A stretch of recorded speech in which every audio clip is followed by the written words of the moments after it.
Kaboom! Teach them! Always make sure the message reach them! Live from Kingston, Jamaica, broadcasting around the world. You're watching the Teach Them YouTube show. Intellectual, yet stimulating. fair, frank, and factual. This is Extra Class, streaming to the world and beyond.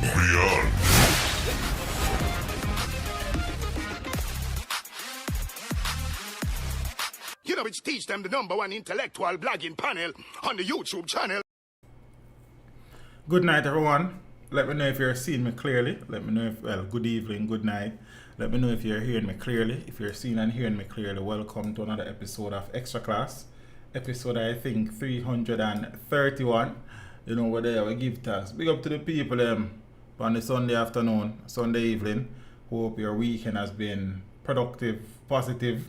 Yes, and hope that everybody who is hearing my voice and seeing my face, you along with your family members, close friends and associates are okay, healthy, and them something. I know some people are probably wonder say, what kind of early stream this?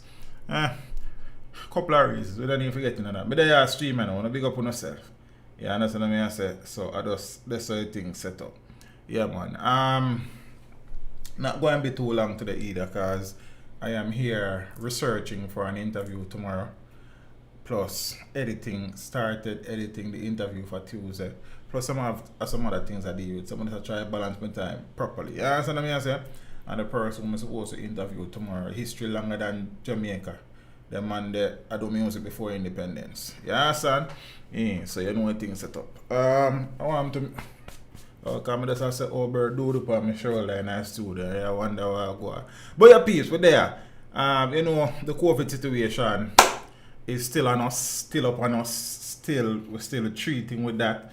Good evening to Kanaika and Rosie and Joan and Miss Winsome and Dwight and Kirk and Jackie and MS and Lady Clark and Finar and Daryl. Everybody were there. Big up some more people who come on. You know what I think?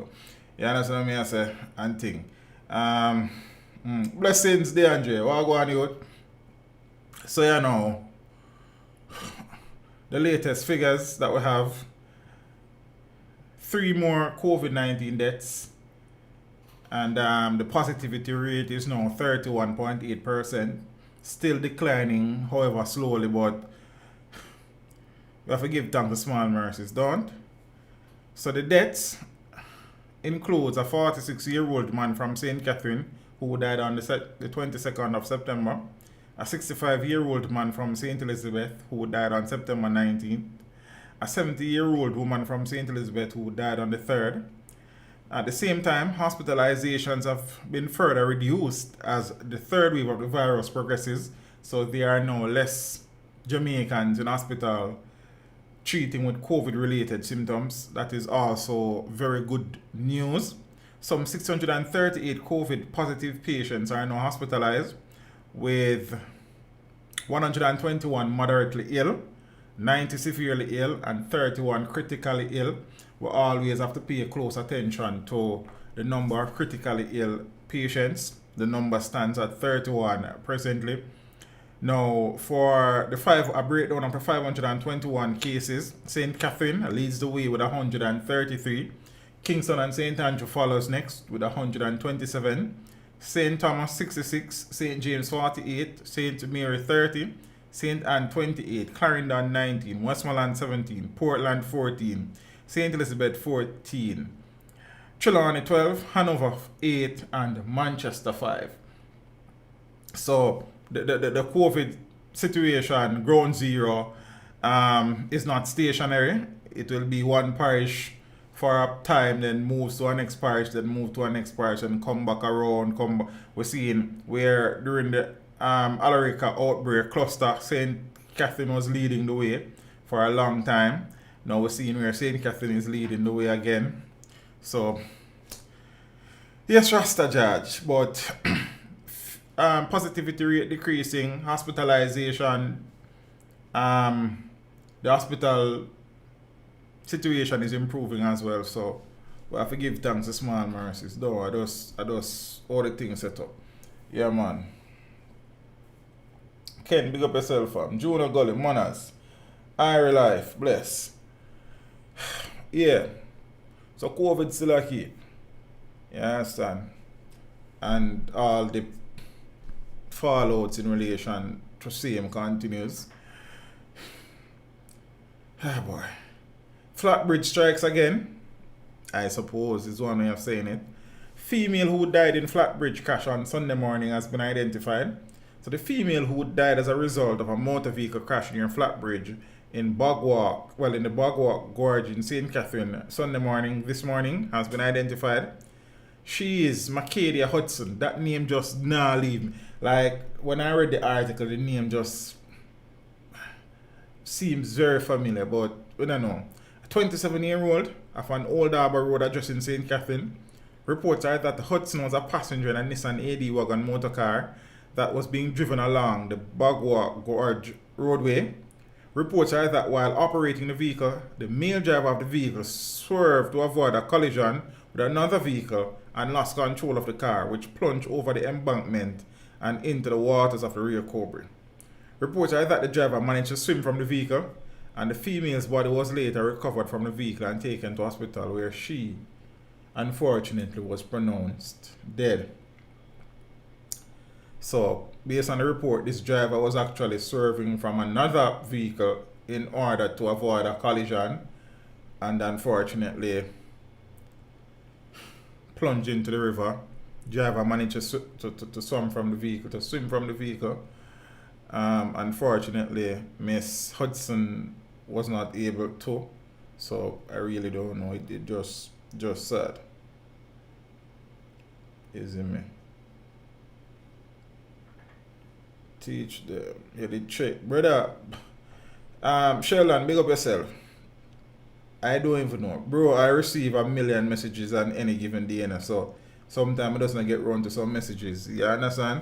In a timely manner. So I don't saw it thing go still. So if it's something where you feel like we need for hear, you can forward it again and thing. So you know a thing go and state a name in a chat if me not save the number. So it's the next thing too. So yeah, me not remember that. You understand?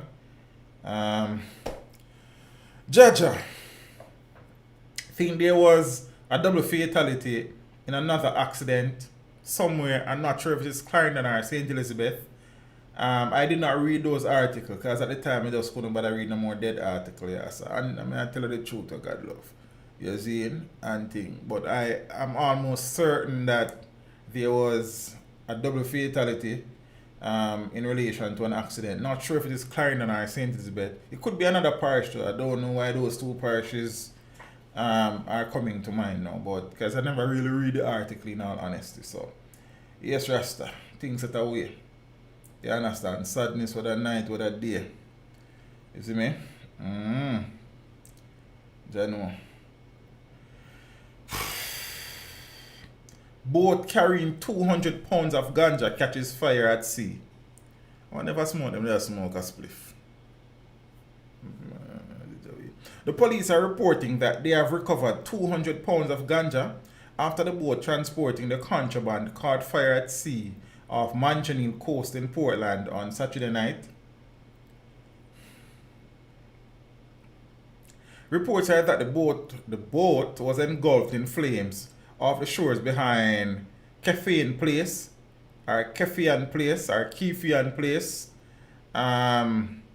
in Muirton Pen District in the Manchaniel police area. 2 suspected occupants of the vessel were injured in the incident. They were taken to hospital for treatment, and a third is believed to have escaped. Yeah? That a go on from what a go on in it. Yes, sir. Ganja boat can't stay afloat. I don't know a boat catch a fire. I wonder if I smoke them, they smoke. You know, like, you know, them have gasoline and them something like that. Them probably are going to make a run. I don't know. But two occupants of the vessel, they are receiving treatment in hospital. I'm not sure if they're on a police guard. I would suspect so. The article did not specifically speak to that, but I would suspect so. Samuel, what go on out? I'm there on the farm. Yes, Rasta.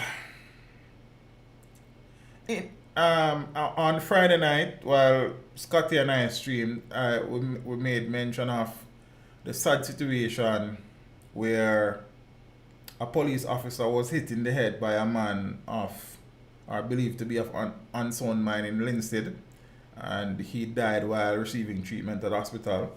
Whilst I was streaming, a viewer brought to our attention that there was a situation in Almontown where another police officer was shot and killed. Whenever I have the information at the time, I'll speak to that in a few. But the situation out in Linstead where the policeman was hit in his head with a stone, and the perpetrator was reportedly shot and killed by police officers who went to the aid of their injured colleague. Now Indicom is investigating. Indicom probes shooting of 25-year-old mentally ill man after cop's death. So the Independent Commission of Investigations, Indicom, has launched a probe into the fatal shooting of a mentally ill man in Linstead Market in St. Catherine on Friday by the police. So the deceased has been identified as 25-year-old Alwyn Shakespeare. Indicom was also advised of the fatal wounding of Jamaica Constabulary Force Officer Detective Constable Paul Gordon in the township of Linstead. The Commission extends condolences and sympathies to the family, colleagues and friends of Detective Gordon and Mr. Shakespeare. It is reported that police officers, whilst seeking the person responsible for the attack upon Detective Constable Gordon, encountered Mr. Shakespeare in the Linstead Market. During the encounter, it is alleged that Mr. Shakespeare confronted the officer with a machete and was subsequently shot. Both incident scenes were processed jointly by Indicom and the Major Investigation Division of the JCF, and Indicom's investigation will include gathering of forensic evidence for testing, interview of law enforcement officers, witness canvassing, and statement collections. So the assistance of the public is very important, and persons are therefore reminded to contact the Commission's head office and share any information that will be useful to this investigation, the report said. Indicom.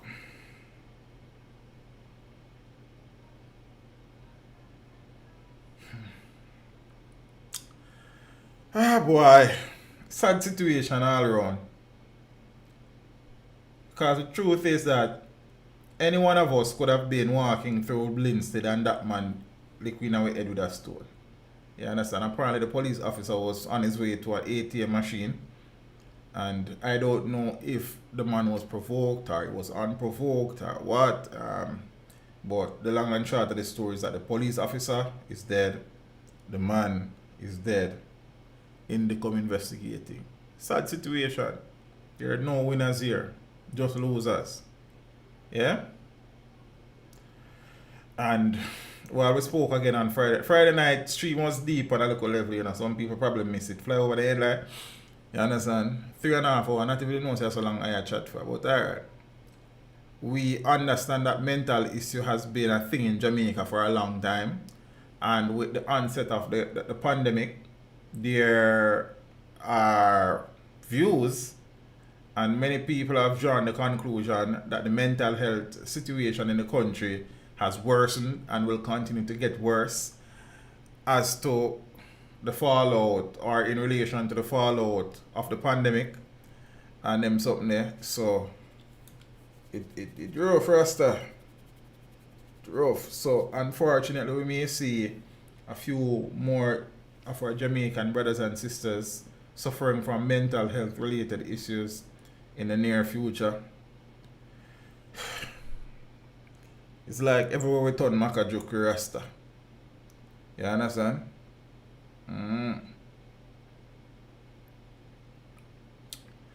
Yes. Boy. Rough. Blades and shades, big up yourself in the family. I appreciate the support, you know what I mean? Yeah man, give thanks man. The madman been hurting people, they never took him off the street. But who is supposed to take him off the street though? Blunted face. I don't know that the police have jurisdiction to treat with that. Zane, I don't know also if the young man has ever received formal treatment and ended up back on the street. So I really don't know. But I understand, blunt face, that he has been an issue for a while. But I can't speak to whether or not there were steps taken to treat with the situation. And if none, why not? And them something there. So I understand what you say still, but the question that we may ask is that who is ultimately responsible for treating with the situation? You see? Because I don't know that the police can just, well, I don't know. So probably better me not treat with it. Invest, you can shed some light on that if there's a situation where somebody who is believed to be of unsound mind is causing problems for the public. Does the police have the authority to just go and pick him up? We'll probably pick him up and try to get some help. No steps were taken. Okay, fam. So by the family, by the police, by the health authorities, nobody. Where are his family members? The mayor of the city. Okay. The Ministry of Health, I suppose. Do they have Department of Lindsay Hospital for that? But the next question though, for now, was that matter ever brought to the attention of the Ministry of Health? So then there's the other question there. And if so, was the situation brought to their attention and they did not act on it? Then that's the next discussion again. His mother said she asked for help for him many times because she was scared of him and she would pay for his care. No one helped her. KCC. But the KCC don't operate in Linstead, my friend. So I suppose it would be the Linstead Municipal Corporation. Them have that on there? I am assuming, possibly. So I don't know. The mom cried out for help plenty of times. Okay. From my info, his mother made a public appeal. Okay.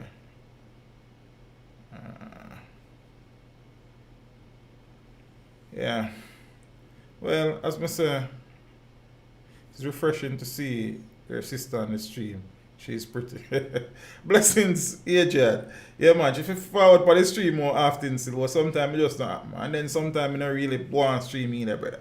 You understand? Sometimes the streaming thing just emotionally draining you, so I just try to protect my peace sometimes. But I'll try to offer on as often as possible.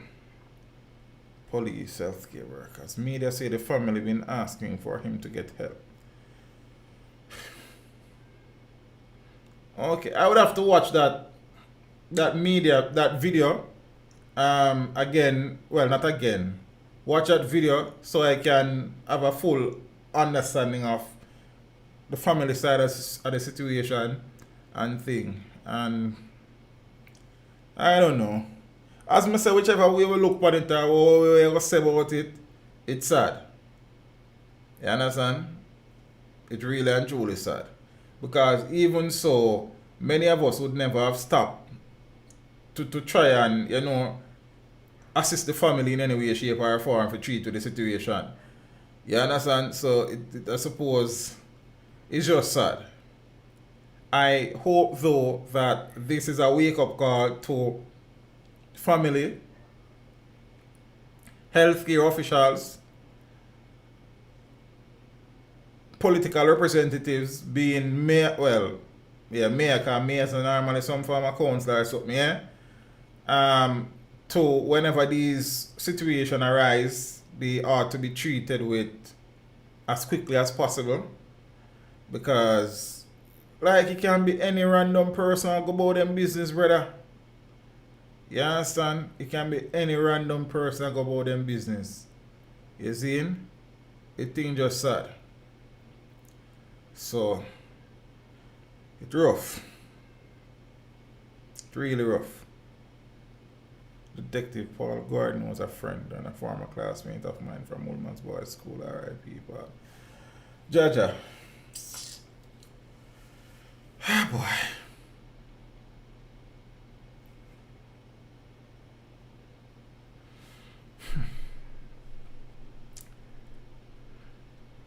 I mean, there are just so many different issues to treat in this country sometimes. It's just crazy, man. Wanted American who skipped return cruise arrested in St. Anne. So an American tourist who is allegedly wanted for criminal offenses in the United States was arrested in St. Anne after failing to report back to a cruise ship that docked in the tourist resort on September 13. Oh, the cruise ship they were, okay, yeah, the one there.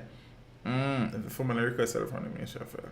If he is violent in nature most times, the Ministry of Health would ask the police to accompany them. Okay. 20-year-old Eric Lott, with 2 T's, was reported missing and a search launched after he did not return to the vessel. He was arrested during an operation conducted by the St. Anne police along the Brownstone Main Road yesterday.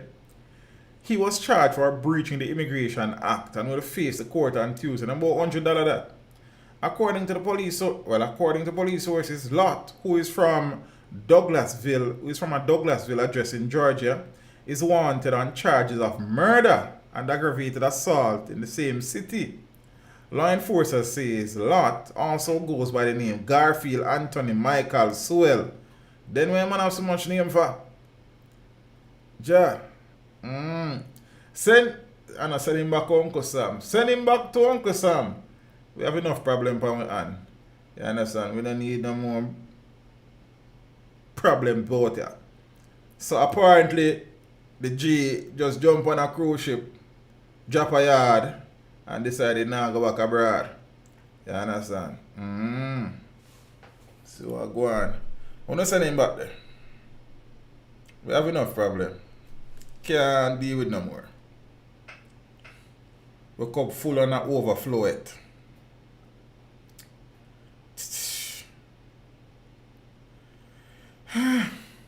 Man accused of murder held minutes after broad daylight attack. 20-year-old. How much year old? 20-year-old. 20 years old. 20-year-old Brandon Thompson of Racecourse, Falmouth in Trelawney has been charged with the murder of 31-year-old Kevelle Reed, which was committed on Queen Street in Falmouth in the parish. So it is alleged that on Saturday, September 18, at around 12 midday, Thompson and another man attacked Reed and opened gunfire at him. Oh, so Kevelle is a male. Oh, Kevelle. I don't know. See? Hitting him to the upper body and then escaped on a motorcycle. Thompson was arrested later that day and charged on Wednesday, September 22nd. His court date is being finalized. Yes, Invest. Me see the thing, man. You're saying that if the family asks the MOH for help, the Ministry of Health for help, and the person is deemed to be violent, the Ministry of Health normally solicit the assistance of the police. Got it, man. Got it. Yeah, man, we soon get to Daryl fasting, brother, man. Down in a dance, run one part, run one place. I made mention of it Friday night because some information was not available at the time. But having seen some new info, then, yeah, we talk about it. You see me? 2 suspects charged with Clarendon quadruple murder. So detectives assigned to the Area 3 Major Investigation Division have charged 2 suspects who were arrested in connection with the Clarendon quadruple murder. On Sunday, September 12th, 4 members of the family were shot dead at their home in Havana Heights. The police say 38-year-old Oral Richards, otherwise called Creamy, and 24-year-old Andre Bennett, otherwise called Hammer, have now been charged with 4 counts of murder and illegal possession of a firearm and ammunition. Both men are from Cherry Tree Lane in 4 Parts, Clarendon. A court date has not yet been set, and it is reported that about 12:10 a.m., armed men entered the house and shot the victims. The deceased are Sharona White, 25 years old, Tashana White, which is Sharona's sister, 35 years old, Luke Newman, 19, and Michael, Solomon, 27. I think when the news broke, they were saying that this man's name was Sammons. I don't know. You see me? I think the police had arrested 6 people after the shooting. 2 were released after they were questioned, while 4 were still in custody. Now I see that 2 people have been charged. I love how you fix up the student teach. Major improvements, money are surely invested wise. Yeah, bro, you know how the thing go. You understand? We can't girl out and drink out the local YouTube money, brother. We have to fix it on a level like. You understand? And remember, we kind of in this for the long haul. We're not just in this for local hype and burnout. You know, substance over hype. You understand? So, we just go and take a look at time and do a local thing. You know, we don't get concerned by certain things or certain people. We just keep it going, growing. It's growing. This love inside of me. But yeah, big up yourself. Only medical personnel can diagnose a mental health issue. Mental health in Jamaica is treated with disdain, and oftentimes no prompt action is taken until sick persons commit a crime. So true, bro. So true. So true. When dance will we talk about Daryl, peanut man I walk about. That is sad for me because I had to discharge my firearm on an insane man a few years ago. He died on the spot. Jaja. Must have been a rough situation, invest. You see me? John Rasta. Big up. More fire channel. In a Pennsylvania. Man has some respect of fam. Yeah man, go and blaze the fire man. Turn it up higher man. You understand? Burn out all vampire man. You know what I mean? Yeah man. No money pull up. I couldn't tell you. Ah boy. District Constable gunned down in Almontown. So, as I said, when I was streaming on Friday, this news broke, and one of the viewers made mention of it, but there wasn't any details at the time. A member of the constabulary was shot and killed by thugs while off duty in Almontown. Dead is District Constable Kemar Armstrong. He's attached to the band division of the constabulary. Now, reports are shortly before 6 p.m., District Constable Armstrong left his home to go to a nearby shop. He was reportedly attacked on Emily Lane by armed men. He was taken to hospital where he was pronounced dead. So, actually 2 police officers were killed on Friday, and for last week 3 police officers died. 2 were shot and 1 was hit in the head. Sarge, big up yourself in the family. What go on? Looking at the chat, I know of 2 police officers who are currently in the stream. And you know, generally say, yo, be careful out there, families. Because here we go on. The road bumpy, man, full of pothole, rough. You see me? And we appreciate the service to the nation because we know say a people like Uno who provide a boundary and a little buffer there between decent law-abiding citizen and the criminal world. You understand? We know it's rough and the resources are lacking and the vision from the police high command is very blurry, and the Minister of National Security is the Minister of National Security, and corruption permeates aspects of the force. But for the good officers out there who risk life and limb for protect and serve Jamaicans to the fullest, I appreciate the ones them. You see me? For the police officers them out there who are criminal and are deal with criminal and have criminal intent on the left force. One is a problem. You see me?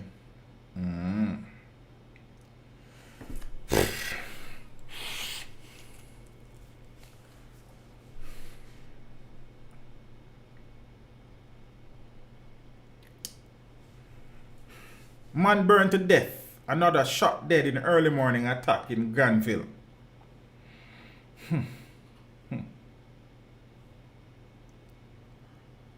A senior citizen is among 2 men who were killed after gunmen went on a shooting spree and torched 3 houses in Granville, St. James early this morning.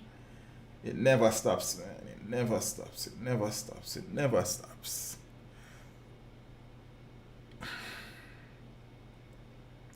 One of the men was reportedly burned to death while the other was shot and killed. The police have not yet disclosed the identities of the victims.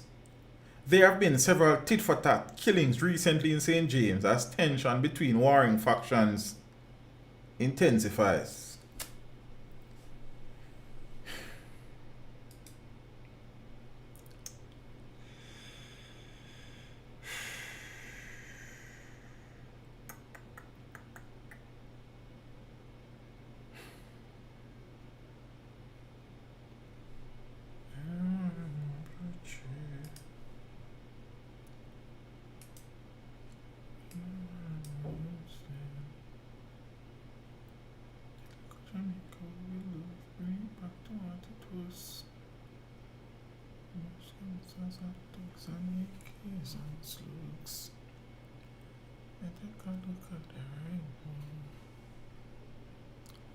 That's as sorrows and pain go. You can't take life. So you want murder, but one day you must pay the price. Life is so hard. Every day we see guns. You gotta leave it upright. Are you wicked? Gonna do? If it's not by police, by gunman,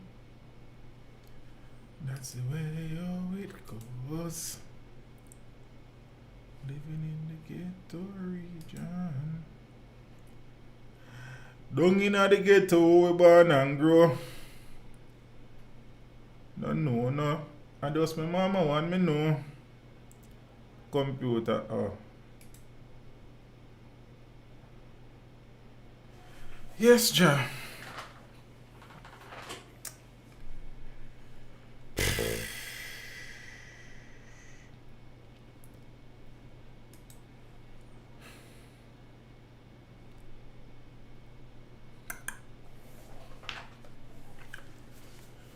Craig, go on youth.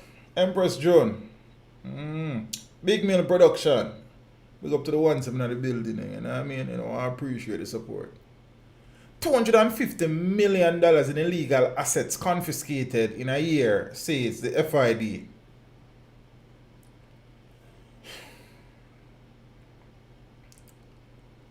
Nearly $250 million in assets suspected to have been acquired through criminal activities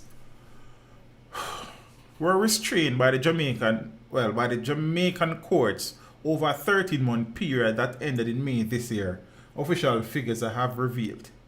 These assets include 6 houses, one valued at $70 million, 3 apartments, one valued at $30 million, 29 cars, including 3 Mercedes-Benz and 2 BMWs, and cash lodged at several financial institutions, according to data released by the Financial Investigations Division. The FID is empowered under the Proceeds of Crime Act to use the Assets Recovery Agency to apply to the Supreme Court for an order to restrain assets traced to individuals suspected of being involved in criminal activities and later seek to have them forfeited to the state.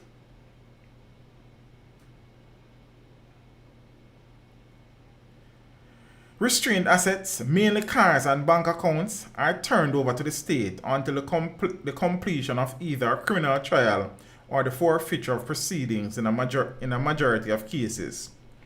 3 of the houses listed under the name of a Jamaican man. Hold on. 3 of the houses listed under the name of a Jamaican man were restrained by the Supreme Court on May 17 this year. 3 houses and Jaja. According to Jamaican law enforcement sources, the man was convicted and sentenced to 15 years in prison in the United States for what officials there have described as one of the largest drug shipments in the state of New York.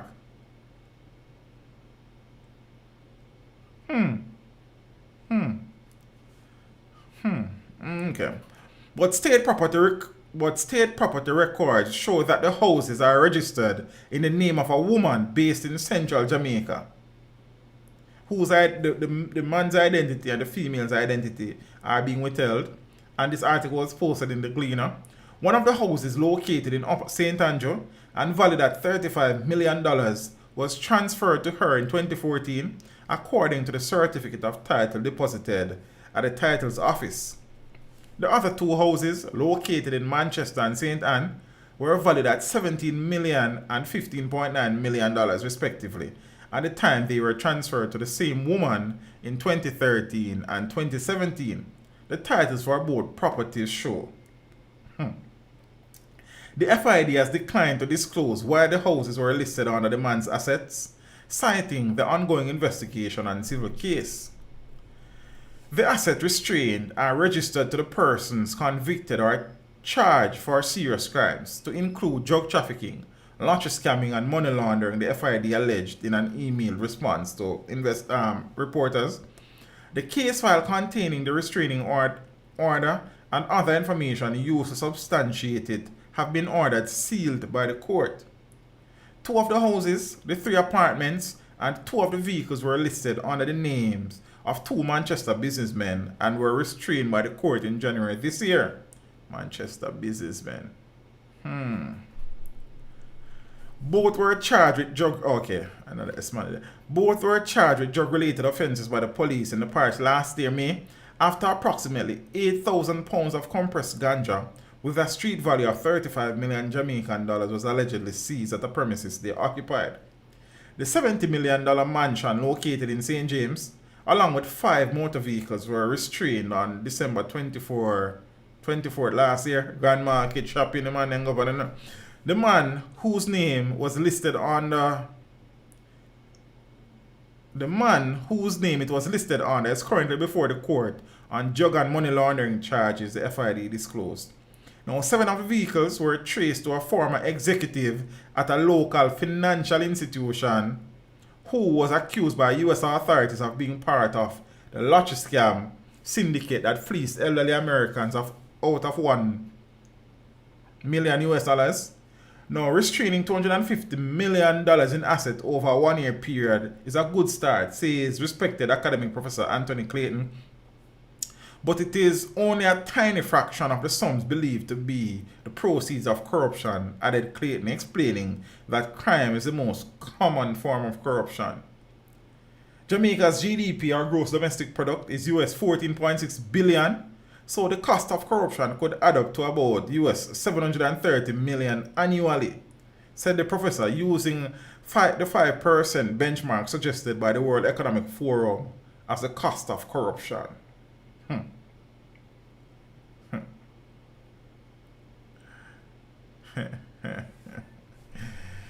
Speaking about corruption, on Friday night I detailed aspects of a report tabled by the Auditor General in the House of Representatives last week in relation to the NPL,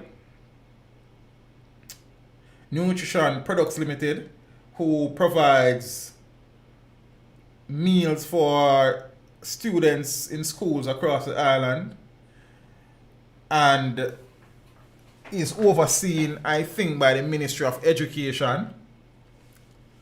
But the Ministry of Education is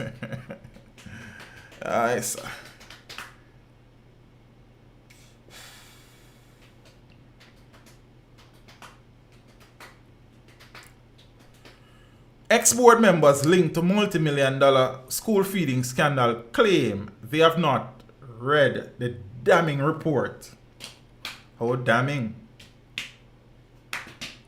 Several former directors of a government company that provides food to school children and who served during the period of a damning audit say they have either not read or have been advised against commenting on the report that has accused them of failing in their duties. And at least 5 current board members are from the implicated board. Auditor General Pamela Monroe Ellis report on the Nutrition Products Limited NPL for the period 2015 to 2021 was released on Tuesday, and the NPL falls under the Education Ministry, the good old Education Ministry. A range of questionable procurement and recruitment violations were uncovered, including payment of $143 million to companies and individuals connected to board members and management staff to provide transportation, repairs, and maintenance and other services. The board failed in oversight responsibility, was the conclusion from the Auditor General, whose report also raised questions about how the Education Ministry continued to give more money to NPL, although demands for its baked and milk-based products fell significantly. Because a long time I don't see no Nutri-Bun or Nutri-Bulla. Two boards existed over the period of the audit. The James Rawle led one was appointed under the previous People's National Party administration and served up to 2016. And the succeeding Ewart Gilzine chaired board, the one that is the subject of the Auditor General's major findings, was appointed in January 2017 by the cabinet of the Prime Minister, Andrew Holness. Its term ended in December 2020, after which a new board led by Dr. Andre Franklin was installed. Andre Franklin, hold on. So Andre Franklin, not a brother there. Let me verify that before me. I'm going to read the article and I'm going to read it. But I know Andre Franklin has been... Andre Franklin. Yeah, man. I am, man. Yeah, man.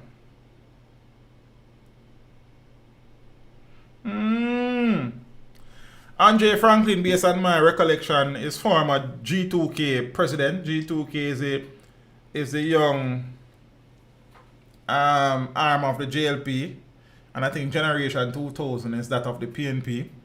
He would have served as advisor to different people also within the Jamaica Labour Party down the years. So yeah, alright. So watch out. Yeah, man. Yeah, man. You know a name, man. Watch out. So the latest board, the newest board. Let me find it again, guys. So funny. Invest. Thanks for the contribution, bro. Appreciate it.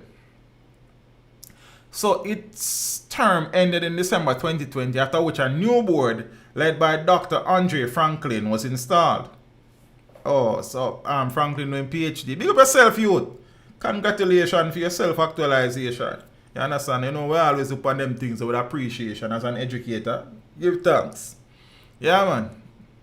Yeah, do it. Well, the part there, I don't know about no more part. Yes, Gilzine said on Thursday he could not comment on the report because he had not gone through it and needed time to deal with a personal matter first.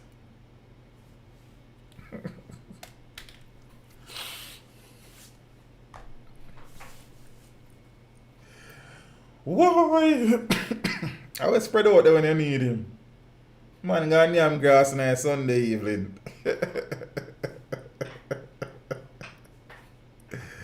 Jaja God. Hey man, sir, right now I'm not read that yet. Right now I have some personal stuff to deal with. You can't call my name out on the one. I don't depend on that we do right now. When I reach on to it, I reach on to it. You understand?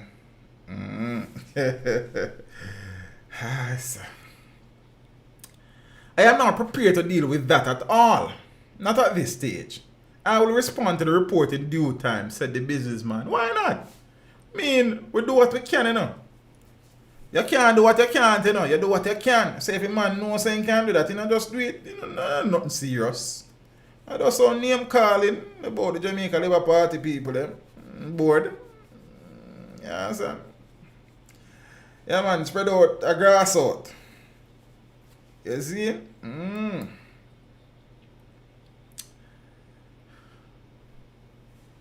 The former chairman served his first stint in 2017 to 2013 and would have been answerable to Holness, who was education minister up to October of 2011, and then Ronald Thwaites, who took over the portfolio in 2012. Gilzine returned under the stewardship of the now scandalized Daryl Reid.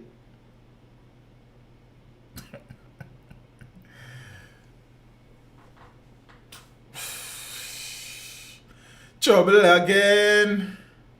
And the world is getting nervous. Whoa, boy. Our King Kong there when you need him. Trouble again. Mankind you better conscious.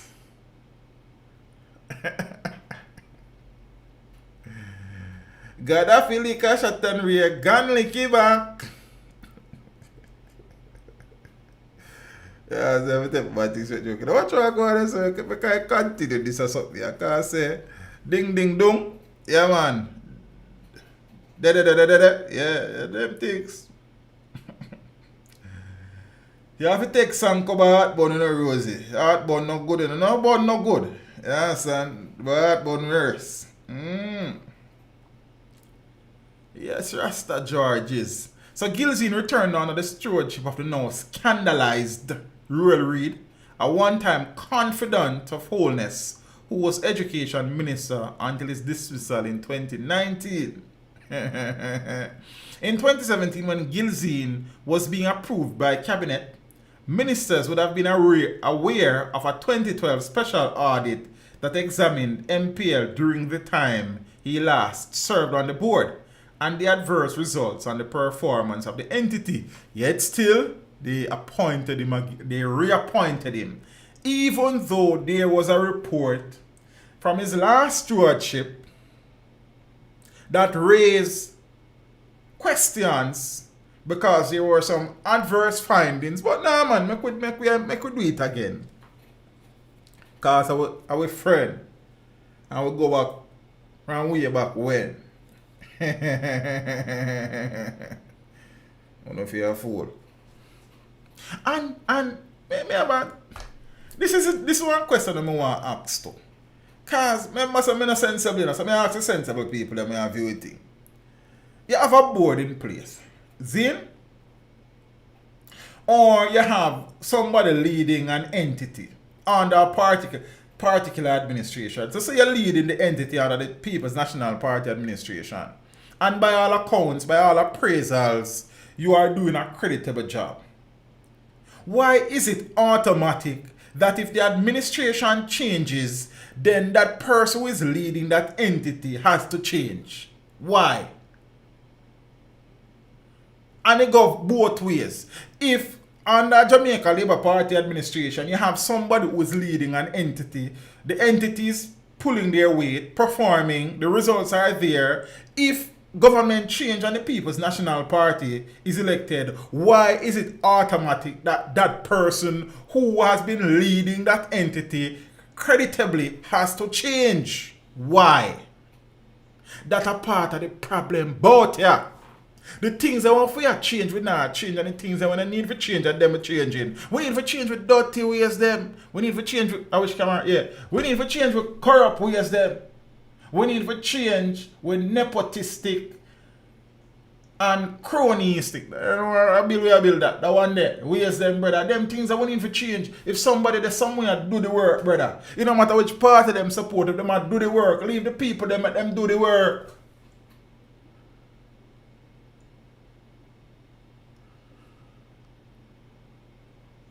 I can't understand, brother. From government change, everything have to change. Why? So there was nothing going on good under one government, bruh.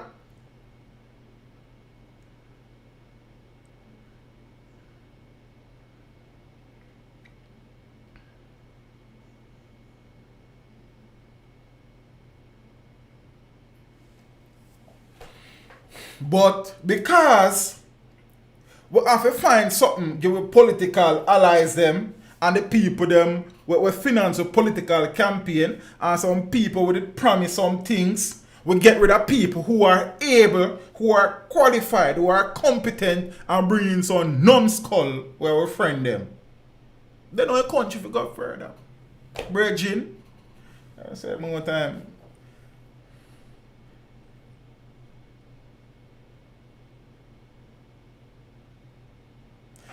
Howard Bailey, you know say over food them and yam. I feel me and your food them and yam, brother.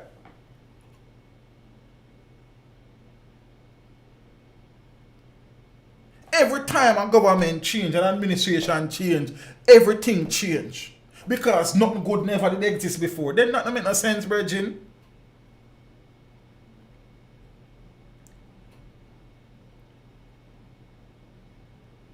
But Donovan Scott, no matter what else happen, you know fear happen, bro.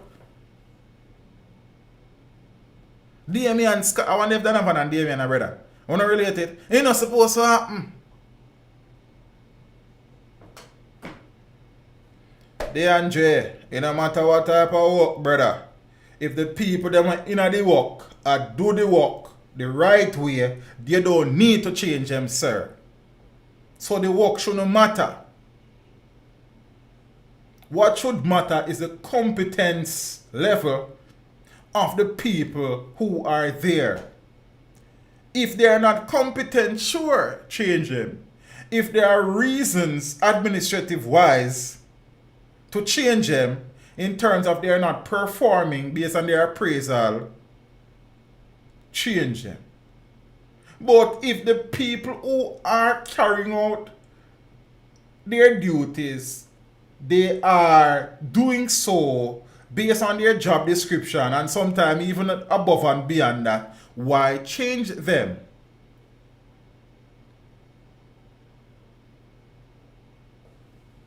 If it ain't broke, you don't fix it, brother. You maintain it. And Mark, you know, me understand that some things, because some people never did that do nothing. But if them you have changed them, but what about the people who have been doing things? And then many times when an administration change, the people who are removed are generally qualified, and the people that will replace them don't have squat.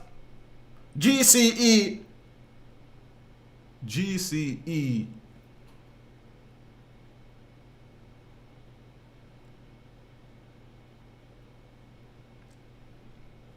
No, DeAndre.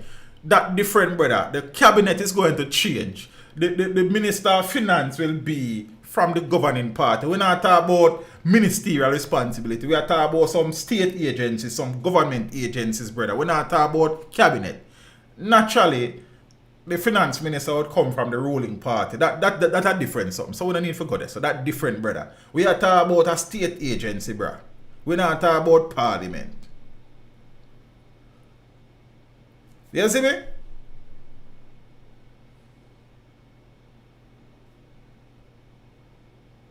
Every time the government change, them entities there, one whole board change. So the board already did that before. It wasn't the best interest of the people. Them did that administer for. Them did that agitate for. Them did that govern over. A Cuban interest them did that say for. So why we need to change them if they were doing the work?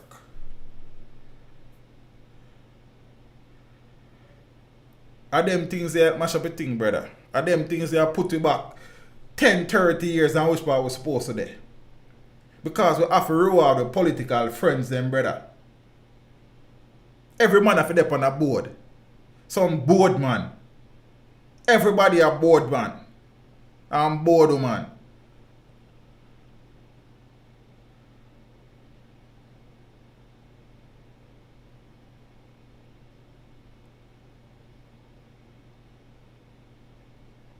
So by the time you pull up them roots that were planted already, and them tree that we have blossom, for sow some seed, for grow some more tree, we gone back where you don't already, brother. You need continuity. And if there are aspects of the chain that are not functioning, you take out the cog there, you replace it with a new cog, a better cog. You keep on greasing the thing. Well, we need to pull up roots every time and start over.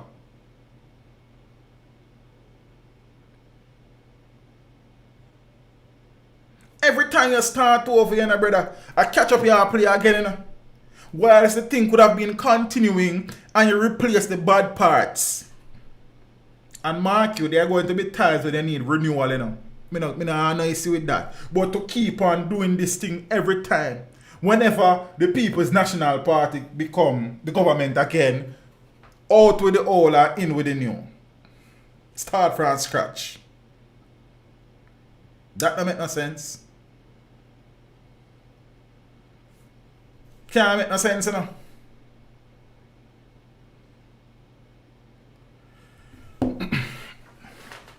Right, so one of my very good friend just messaged and said, consider that political parties pursue different policies and therefore the governing party is going to put their people in place to further their objectives.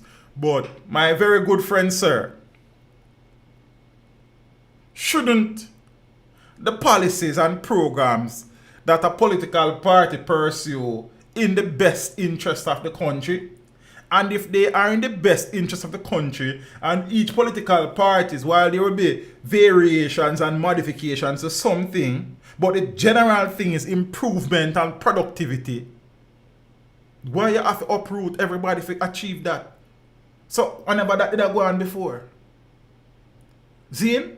So, whilst I understand, so different programs and policies are charted by different administration, my very good friend, I cannot accept a wholesale change every time the government changes. Brother, a back way I go instead of I go forward there, so. See? So I understand that renewal is a thing and renewal has to come. But it can't be a wholesale change every single time. And many times you have very competent people who lose their jobs because of cronyism and nepotism.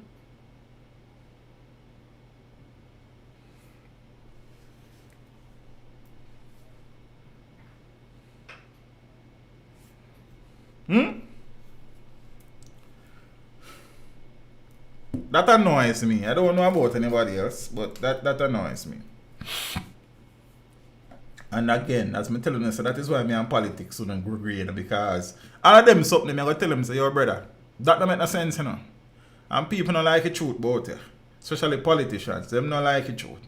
You understand? And once you know, so what them say, you're against them. You see me? And me not mince my word when me attack. You see me? Ras Gandhi interview was amazing. Blessings, man. Blessings. Happy that you appreciate it. You see me? My very good friend has responded. Well, I don't think it would be wise to do a wholesale change, but certainly some yes. And as me say again, renewal, you pick out some parts of the cogs where you need to spin faster and replace them and improve them then. But brother, every time one board resign or one board is changed and the next board is changed and a be a board will change. You understand? It happens way too often. And you know what the problem is, my very good friend, is that when the board changes, the board is not being changed from a bipartisan perspective. It is being changed from a very partisan perspective, from one to the next. So we're changing the boards in Jamaica are very political. As a matter of fact, I'll go further.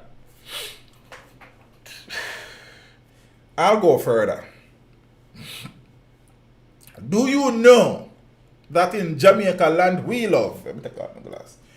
I can remember. Do you know that in Jamaica land we love, based on my experience, the board chairman of a school is chosen by the member of parliament? I'm going to say that again. Do you know that in Jamaica land we love, the schools in Jamaica that falls under the Ministry of Education, their board chairman is often, as far as I know, selected by the member of parliament? So it makes the board not a school board, but a what kind of board? A political board. Don't talk to no. No, I'm going about there now. No, you don't even know.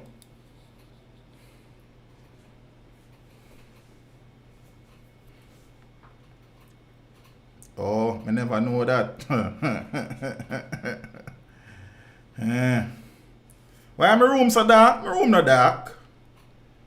My room is just right for camera and a dark man. I show the background, it kind of blur out. You understand? Based on the aperture where my lens is at. Nah, man, in a dark, man, I can't see everything, man. I don't see too much. Okay. Alright. So I don't understand that. So everywhere the politics, as a matter of hold on, I'm going to look further. Because I tell you some more time, I just don't do the talking thing and about even believe me. Many schools, most schools, wrong camera, most schools, if the MP is a People's National Party member of Parliament, it is often the view that the principal should support the People's National Party. If the member of Parliament is a Jamaica Labour Party MP, it is generally the view that the principal of the schools within the constituency supports the Jamaica Labour Party. Me are looking on no yai and tell you no. Because I don't know what I'm going about here now.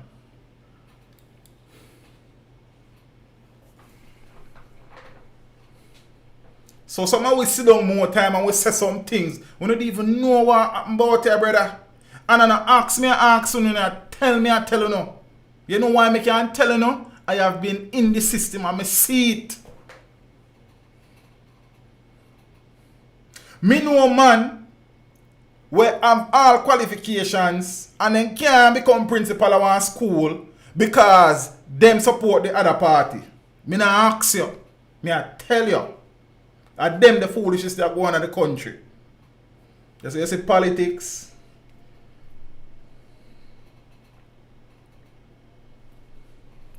You see politics and politicians. And then you got some alright, sir.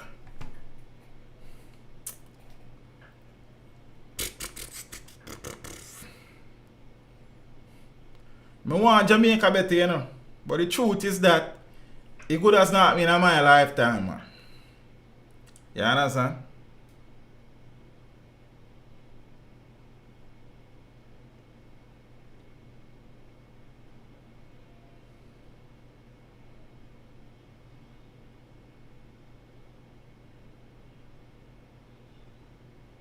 Ali Cap, I don't understand the statement.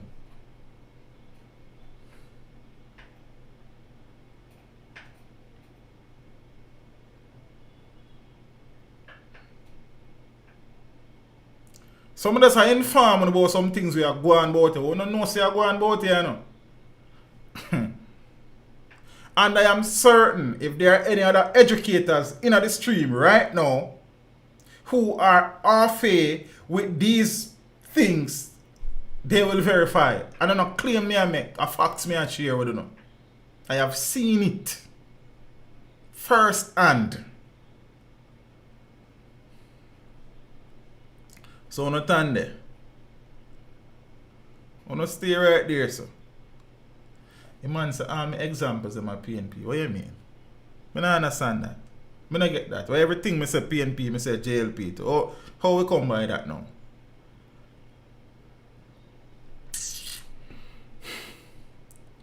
Sure.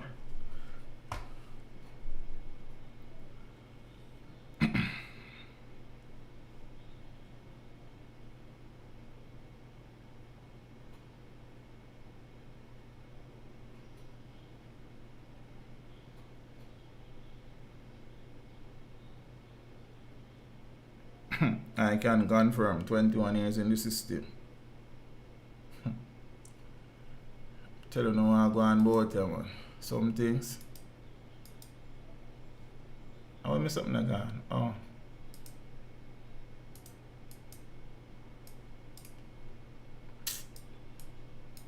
So why this thing this cyber start get trouble now?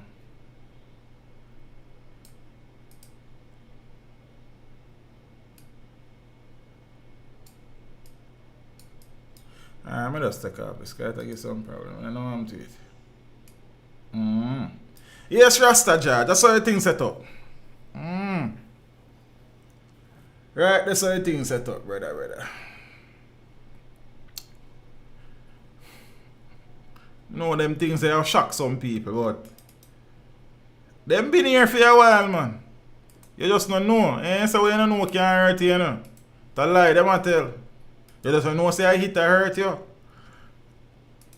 Well, you don't know can hurt you. You're a fool.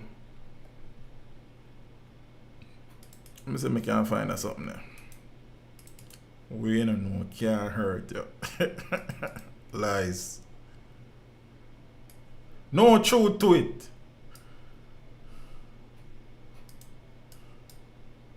Right. Me get my local color thing and so. The man say everything me say I just PNP. What a man wicked man. Oh, star. Yo, go watch back the street, brother, what they done there. Alright. So I could continue with this, you know.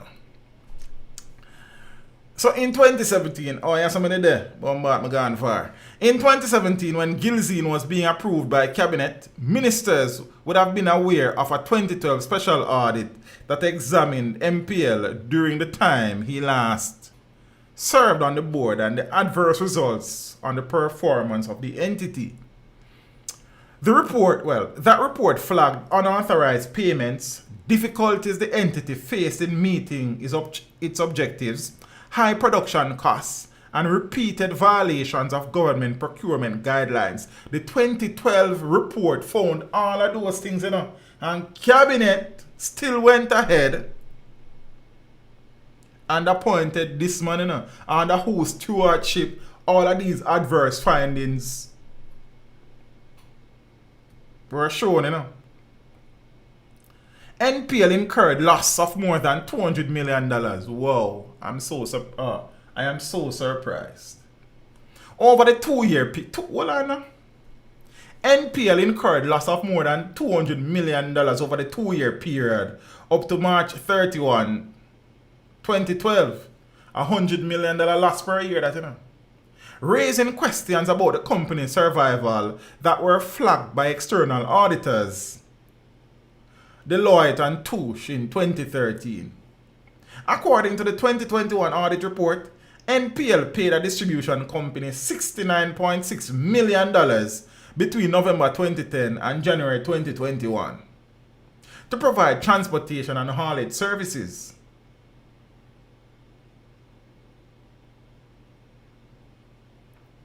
The registered owner of the 3 trucks used was an investment company of which Gilzine, the board chairman, is a director.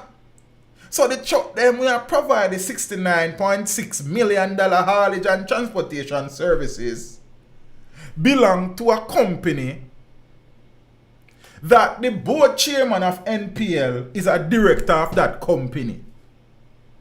Not only a board director, but also a shareholder. So technically, the board chair have his company providing services.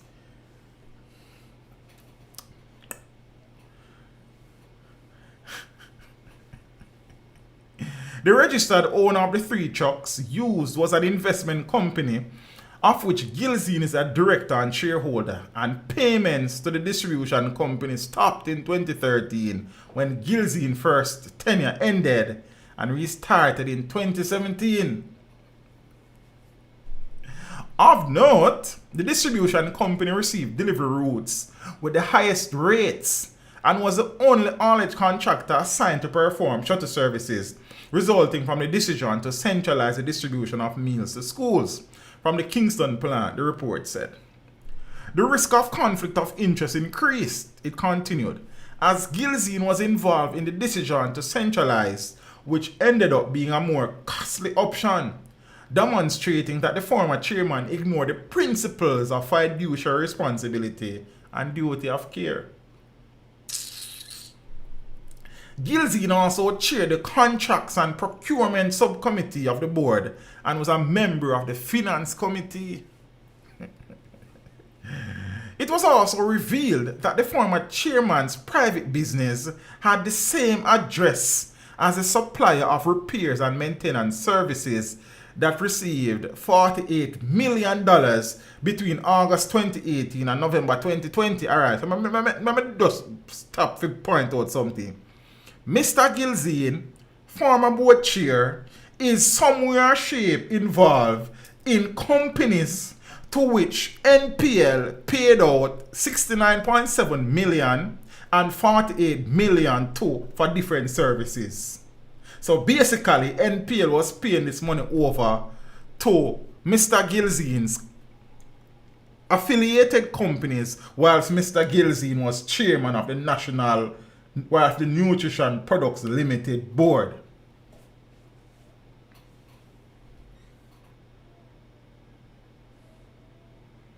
Is he part of the government advisor team? I'm not sure. I've not seen that, Gregory. I don't know. So I don't know. If so, I suppose it will be revealed shortly. But I have not seen that.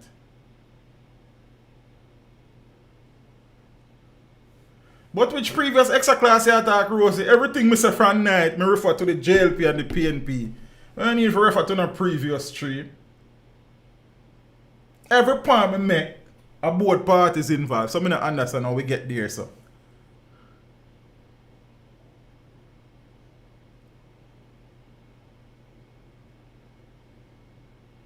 Alright, so I'm going to continue.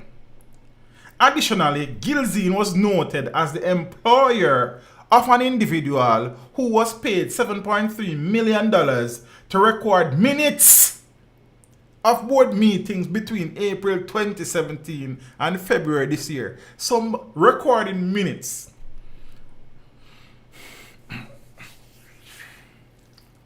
As head of the Humanities Department at my place of work, when we keep in department meeting, I just ask my teacher for record the minutes for me. Or the assistant HOD. And somebody about here been a get $7.3 million to record minutes. But hold on. That person, where I get the $7.3 million to record minutes, I remember I said board meeting not keep for more than probably 4 or 5 times per year, you know. Well, I don't know how much keep out still, but watch out. That person there, who get the $7.3 million for do the minutes, is noted as the employer. Well, Gilzine employed the person. Gilzine has at least 3 investment-related companies, according to the Companies Office of Jamaica records. Money Traders and Investment Limited, that was incorporated in March of 1995, and whose core activities, rental services. What is? Bramkin Investment Limited, whose core activity was investment with an incorporated date of December 2003, and Tuscany Investment Limited, a construction company that was incorporated in 2019. Tuscany is very new. Gilzine is currently chairman of the National Works. Okay. I never know this part. I'm going to read the article today to learn. I learn as I go along. I'm just kind of familiar with the whole overall thing.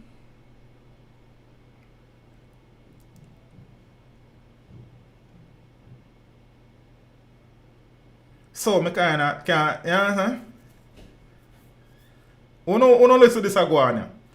Members say, you know, Mr. Gilzine was chairman one time, and then he was appointed again even after audit said he shouldn't be. Then all of these bombshells have been dropping. Now to find out that Mr. Gilzine is currently chairman of the National Works Agency Advisory Board that falls under the Prime Minister headed Economic Growth and Job Creation Ministry, which runs from Desmond Mackenzie's Local Government and Rural Development Ministry. Other former NPL board members keeping a shut mouth on the specific issue are Robert Miller. Robert Miller is currently the MP for one place over Portmore. Other former NPL board members keeping a shut mouth on the specific issues are Robert Miller of the ruling Jamaica Labour Party, who is now the Member of Parliament for St. Catherine Eastern. Funny enough, Mr. Robert Miller in our article asking the People's National Party about, I suppose, $160 million what them supposedly spend on one park over Portmore near the mall. I don't remember what the park should name. Or some green park business though. You understand? So, it's interesting. I never did know Mr. Miller was on the board there. Out of the park, out of the place there. Big Rob. So now, yeah. Who is now the Member of Parliament for St. Catherine Southeastern? I have not seen the report, he said, noting that the procurement breaches and flagrant disregard for government guidelines came as a shock to him. Miller, former chair of the Maintenance and Production Subcommittee, said when he sat on the board, no information came to his attention that the chairman and other members were involved in breaches or irregularities. We had an issue with the internal auditors that we had. I don't believe they were really doing their due diligence in certain things, he said, adding that he would recuse himself from Parliament's Public Accounts Committee when the audit comes before it. Oh, him up on that.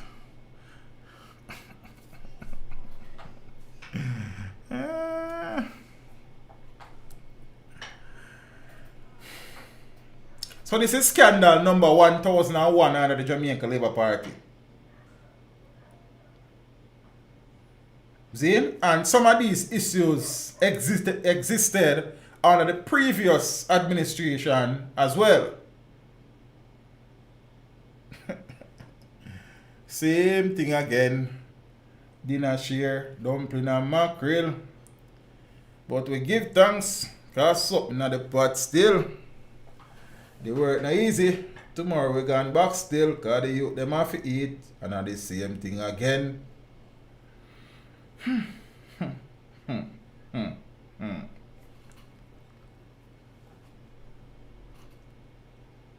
Are you then lunch money man never ram put in up? You know how much you depend on nutrition products?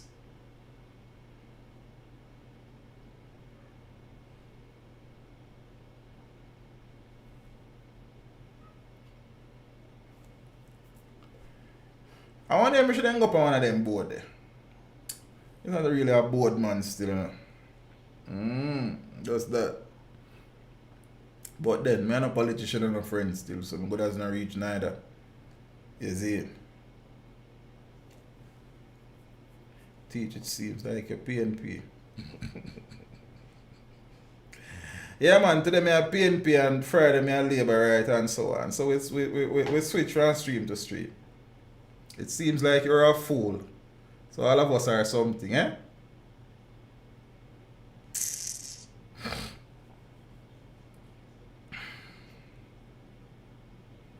I'm always here with a negative energy.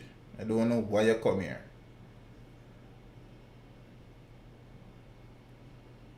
If you don't like what I go on, leave! It's I take bad things with joke. Yeah, peeps. On to one thing we talk about Friday night where some more information have come to light. Daryl Vaz. So Friday night the article basically said that Daryl Vaz visa has been reinstated for 1 year. But we never said no whole heap of nothing. You see me? But say you know, since then, I kind of see some things where make me have to take off my glass and look. And me I say, what you not say to me? So watch what I go. Them this serious. This one crowd come here.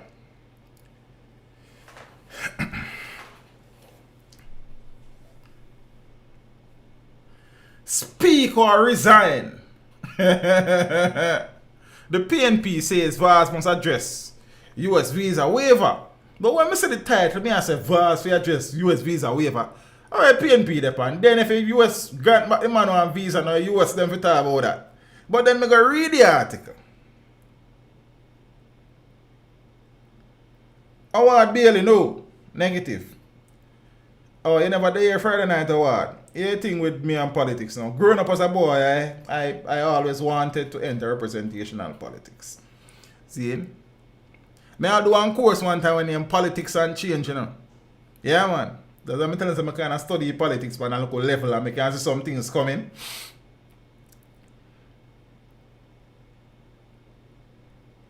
But me I say, I know, yeah, me deal with Howard first.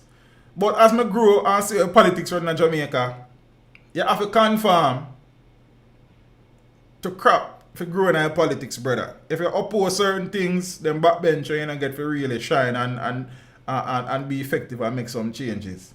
You understand? And you see me? Me is not a yes man.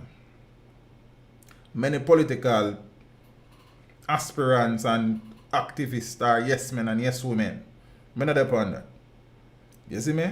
If you think black, they go tell us say black. Some people don't love that. You see me? Cause you can't white if you black, you know. And you can't black if you white, you know. You see it? So some people don't love them something, brother. So you're not gonna suffer about you. You see me? And once me is not somebody who got disrespect you like that, you know. Me run away, man. It don't matter who you be, brother. If a fool, you say I keep up, me I go run away. You understand what I say? Cause first thing, if me didn't have PNP from them time, then me I tell them say, yo, Philip Palwell for guy me hard. Them man they had too much baggage pack of them, brother. You understand what I say? If me didn't have PNP, Andrew Weekly for get fired long time. Then we not keep no secret for nobody about you, brother. Them wanna love them something there. You understand what I say? So I just me that. And you know, pretty up on. Alright, so we left you alone, brother. No. Right now, I'm just try to raise me youth them. You know, thing that me I try. Leave people and them things. You understand? We try, you know, edify and educate some youth to be positive, productive members of the society. You understand? We work from the angle there. We just, nobody with the foolishness. Politics are foolishness right now. You see me? Yeah, man. And the moment you go in there, if you see the thing different, them stifle you. Depend that. So let me see the article here now. It headline. PNP says VAS must address US visa. I say PNP, what they mean? Then no America give man back the visa. No American embassy them to talk to. But then me read the article. Pressure is mounting from the opposition People's National Party and Minister of Energy, Science and Technology, Daryl Vaz, to adequately explain an annotation in his one-year United States visa, which was reinstated 2 years after it was revoked.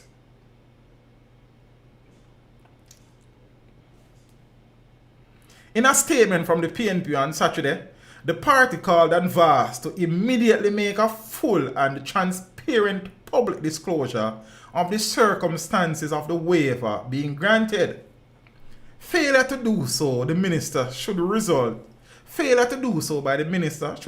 in him either resigning or being removed from the cabinet, the PNP said. The PNP claimed that this visa contains an annotation that reads 212 small d 3A waiver of 212A 2C1, so confusing, which is a provision that the United States immigration law applied to control substance traffickers or their knowing aiders and abettors. For the benefit of the people who may have missed that just now, Daryl Vaz being granted a reinstatement of his visa, there was an annotation by the United States Embassy, and it is called 212, small d, and some whole more things. That annotation is normally assigned to visas where persons who are believed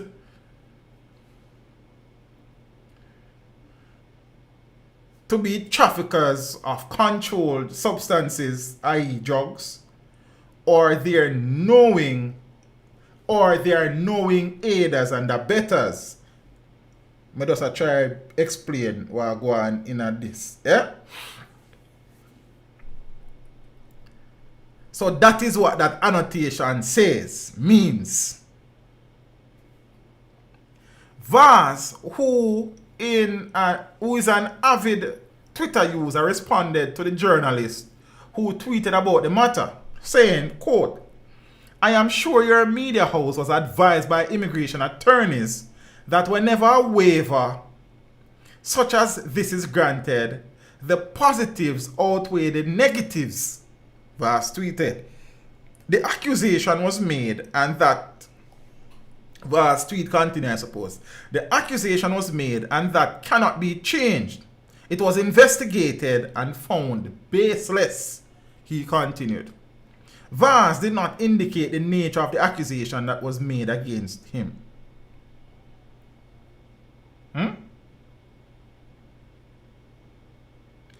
Yeah, man. Yeah, man. The merch store is still up, man. See in the link in the description down at one part there, but I'm going to drop it here so can you ask, sir. Like you want to spend some of your money, so I take it like. Hey, I soon come back to Mr. Fast.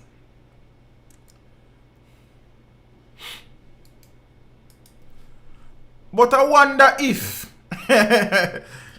just playing the devil's advocate here. I mean, I have to be careful because you see them money, them lovely sue business.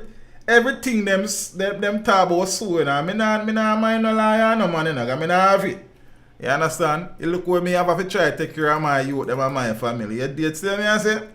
But say you know, because I remember say Paulwell visa did revoke in the same time, you know. So I wonder if Paulwell visa did reinstated and you get an annotation like that if Mark Golding would not ask Paulwell if he declare or step aside too. Interesting. I just ask these questions, you know, because you understand, these are some good questions. Yeah,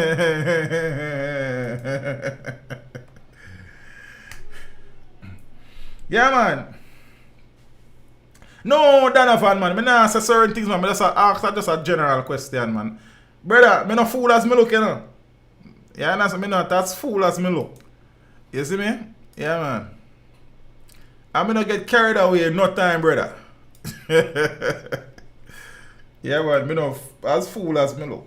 I just say, if that was the case, would the opposition leader ask Mr. Paulwell to declare himself or leave the party? Or then sitting there. You understand? It's just a question. So make we continue. The accusations were made, yeah, and Vaz said that it was investigated and found baseless. See? Now, for the Mark Golding-led PNP, however, the issues surrounding the waiver required further clarity. Mr. Vaz is a sitting member of the cabinet, and the need for this waiver raises immediate concerns which must be addressed, as it indicates that the consular office had reasons to believe that Mr. Vaz is associated with drug trafficking, the PNP statement claimed. While we understand that the visa revocation under this section of the U.S. immigration laws does not rise to the standard of proven guilty in wrongdoing, Vaz must clarify for the people of Jamaica what circumstances have given reason to believe he has been associated with drug trafficking, leading to the need for this specific waiver, it added. The opposition said that if Vaz refuses to provide full and transparent public disclosure, he should either resign or be removed from the cabinet. So that is that. You understand? And as me I say, certain things you learn not to say because these men, them suey. You understand? Yeah. On the same topic though, former US ambassador to Jamaica, Donald Tapia, said that the United States wronged Vaz. Former ambassador says minister to get 5-year diplomatic visa shortly. So the 1-year waiver is a precursor to a 5-year diplomatic visa, according to Donald Tapia. A former American ambassador to Jamaica says the note on the new 1-year U.S. visa issued last week to Cabinet Minister Daryl Vaz is an attempt by the United States to cover up its wrong against the politician. Donald Tapia was speaking to the Sunday Gleaner a day after Vaz received the visitor's visa with a rare waiver that reads 2D, small d, 3A. I'm telling you already.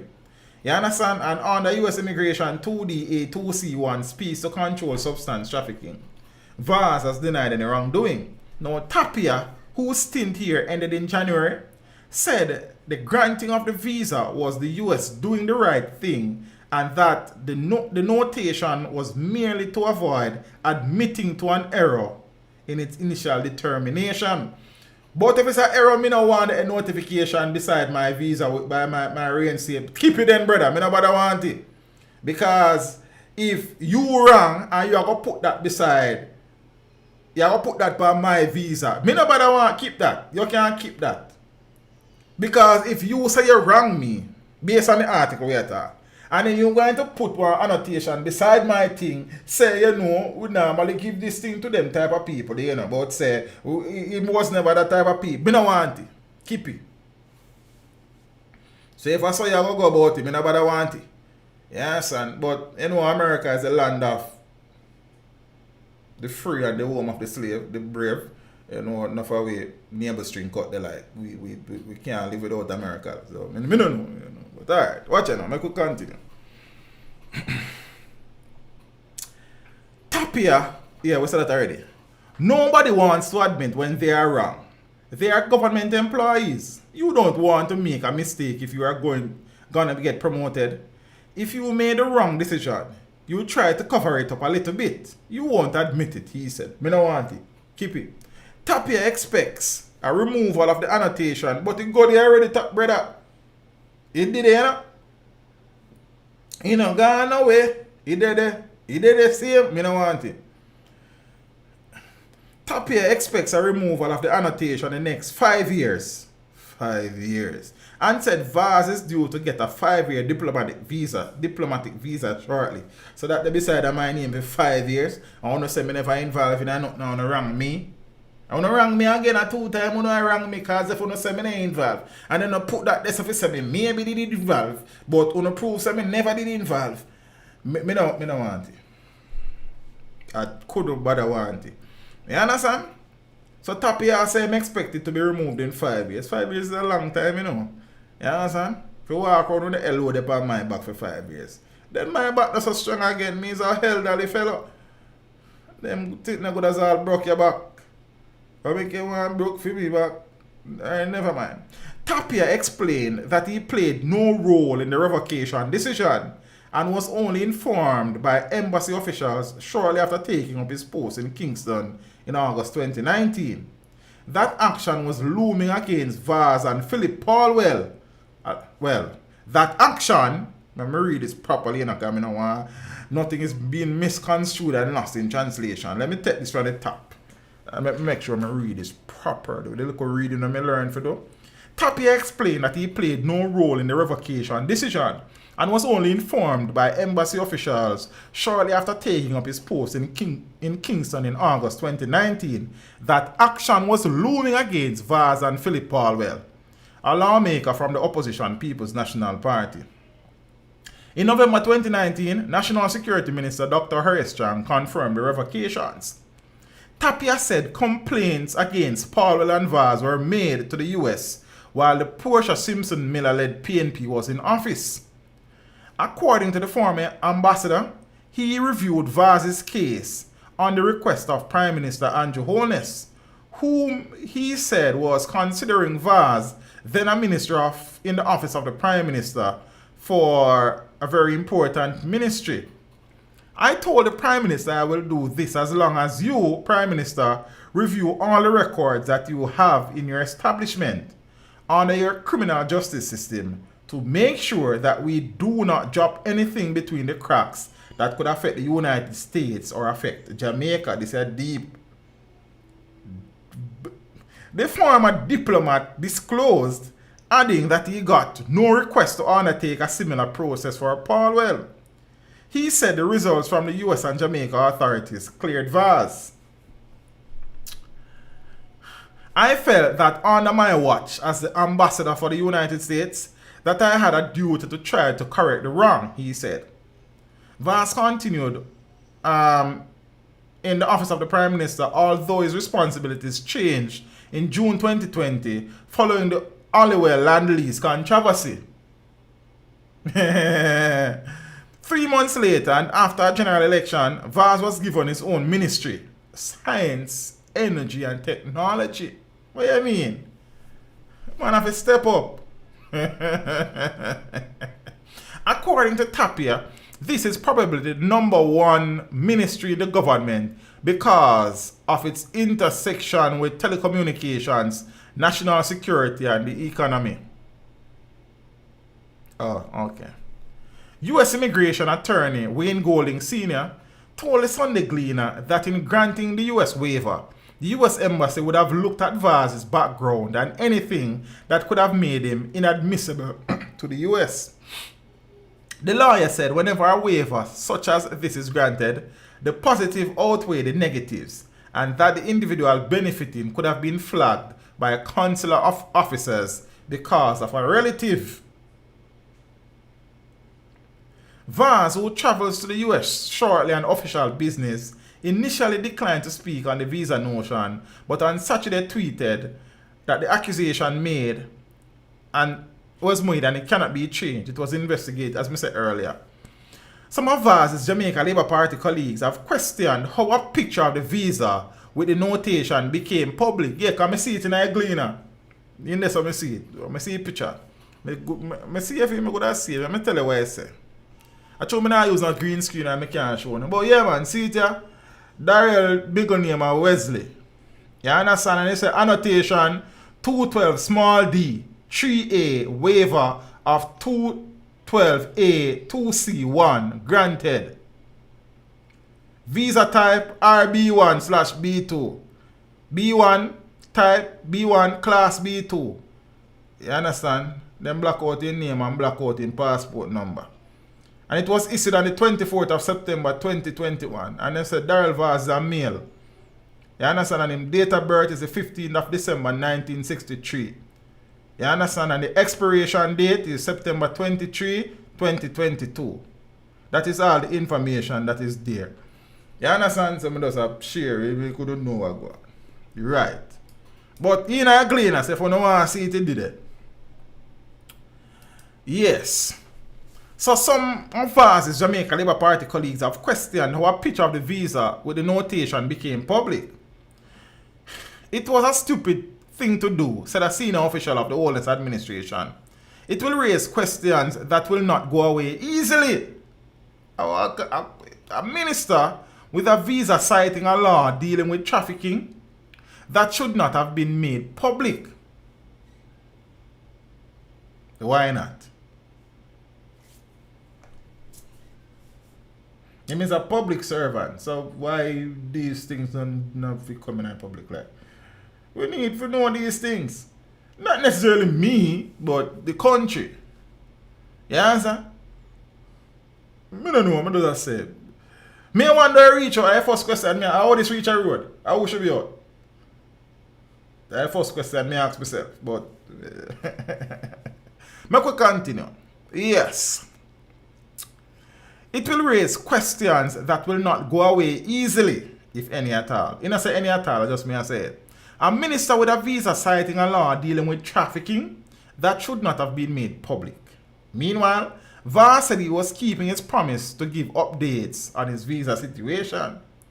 I issued a statement at the time of revocation and committed as a public official to keep the country informed on the matter, which I have done in my usual timely, open and transparent way. Now, commentators have long argued that the US weaponizes its prized visas to force governments into compliance with its interests or punishment perceived wrongdoers. Or punish perceived wrongdoers. But are the people that love visa like that still? You understand? I mean, the visa is a visa. You get it, you get it. If you don't get it, it's not the end of the world. You understand? So, you know what I go? Alright, so we continue like moving on. There has been such a history in Jamaica, with Tapia confirming that action was taken during his tenure against other politicians and people of substance in business. In a former JLP administration, James Robertson resigned as Energy Minister after his visa was revoked. The St. Thomas Western Member of Parliament has remained on the backbenches of Parliament since. Meanwhile, the PNP issued a statement. Oh, me telling about that statement there already.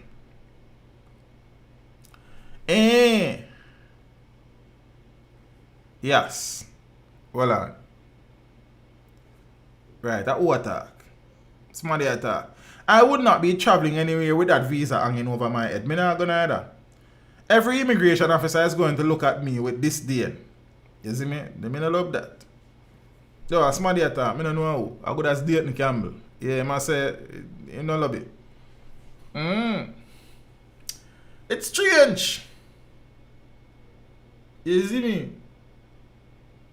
So, as I say, I learn for like the things that I'm saying are in the public. I don't write the article. But generally with these things, whilst you want to say some things, you say them to yourself. I'm always telling you, say more time, the things that I say is 10% of the things that I want to say or can say, because that is the next thing, you know. You understand? Not because you can't say something mean you have to say it. Because I really and truly not mind a liar or no politician. I not got it. So you just treat with the facts as they exist. You share some information and you're gone. I'm sure there will be other people out there who are able to treat with these things because of how they do their thing. You understand? We wish them all the best. Because you have to just know how to do the thing. Because I don't mind a liar. I not got it.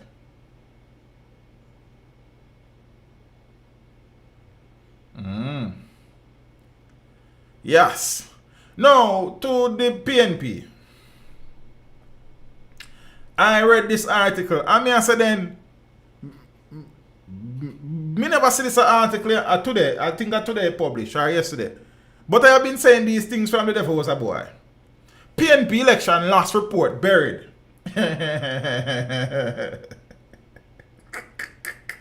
We'll start my night shift patrolling the St. Andrew East region today. Brother, see if trouble upon the Granville, you know. You know what thing, you know. What good, you see it? Yeah, man. Step with Ja. Committee's recommendations not presented to NEC almost a year later. The committee appointed by the People's National Party to review its crushing defeat in the 2020 general election has identified 8 main reasons for its loss and provided a slew of recommendations which it believes could lead to victory the next time around. But 1 year later, the avatar has not returned. The party don't know about the report. The evaluation committee, which was led by attorney at law and veteran member of parliament Delano Franklin, submitted its report on November 5th last year. That was 2 days before the party's delegates elected Mark Golding to replace Dr. Peter Phillips as president.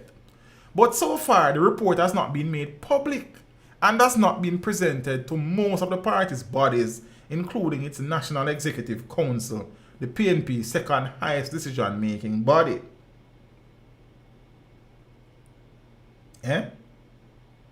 No, Kerry, we have to share the info, you know. You understand? We don't choose the info, we don't share what we share and we're gone. You understand? Yes.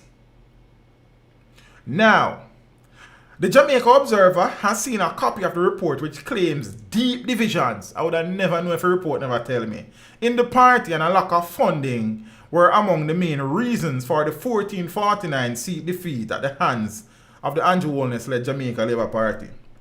Other factors which the Franklin-led committee blamed for the defeat were a weak and deteriorating party organizational machinery, the party's leader, who was then Phillips, the party had no clear message, no clear strategy, the party's communication was weak, leadership matters surrounding some of the sitting member of parliaments, and the failure of the party to implement the numerous recommendations which were made in the appraisal of the 07 and 2016 election defeats. In its examination of the 8 main factors for the PNP's defeat, the committee did a deep dive into the divisions in the party, which it said first emerged in 2006 during the presidential election to replace P.J. Patterson, which was won by Portia Simpson Miller, and got worse in 2008 during the challenge to Simpson Miller by Peter Phillips. It said the divisions receded in the period leading up to the national election of 2011, but re-emerged and lingered and became more prominent in 2015, just prior to the 2016 national election, and became far more evident before and during the 2019 presidential challenge. The division has impacted every aspect of the party's operation. It has pitted members and supporters against each other at every level of the party and made the organization weak and vulnerable. On the issue of the party's leader going into the general election, the committee noted that internal polls done prior to the campaign and during the campaign showed Phillips trailing Holness' favorability ratings by 20 to 40%. A lot that. As a result, it appeared to many persons that the party did not effectively promote the leader during the campaign. Further, things were said during the 2019 presidential challenge which were used by the JLP to drive the negative ratings of the party leader. In a country which is leader-centric as it relates to political parties, the unfavorability ratings in the polls coupled with the party's attempts to sideline the leader during the campaign turned off many voters. But perhaps the most damning critique by the committee was the failure of the PNP to approach the election with a clear message and strategy. The party did not have a clear message outlining what it stood for and wanted to rally the people around. It had no answer to the JLP's message, which was building back Jamaica stronger. The party had no clear strategy on how it intended to win the election.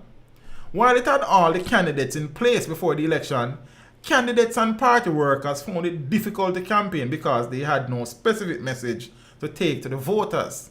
The issue was compounded by the lateness of the manifesto, and which, as a result, was not known or understood by candidates, party workers, and potential voters, said the committee.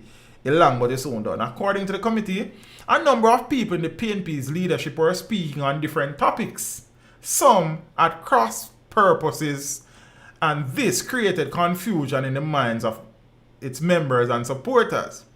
A number of persons in the party's leadership and had musical dubs and songs, but they were not coordinated and not following any particular theme. A man them just want a dub, man. Dub for dub.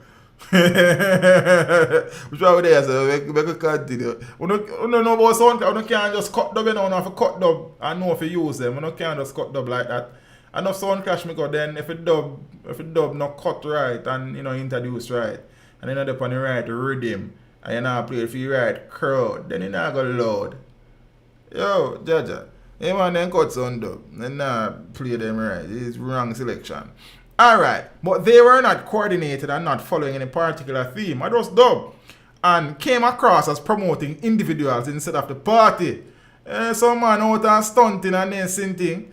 As a consequence of not having a properly coordinated communication strategy linked to a clear and distinct message, the party did not have a positive impact on the voters, said the committee, which offered an extensive list of recommendations for the party going forward.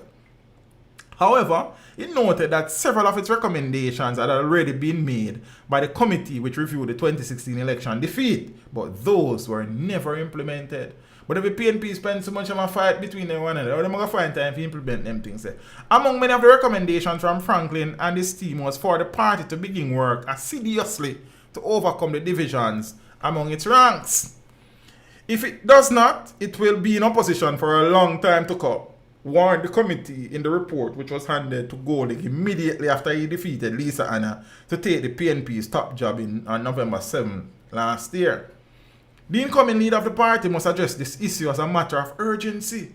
including placing it as an agenda item at every level of the party, the committee said, as it noted that in some divisions, constituencies and other areas of the party, mediation by external professionals may be required to overcome the deep-seated division among members who have been aching for many years.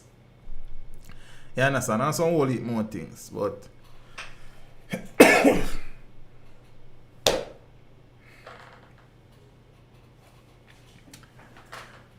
many of them things I was speaking to leading up to the last election.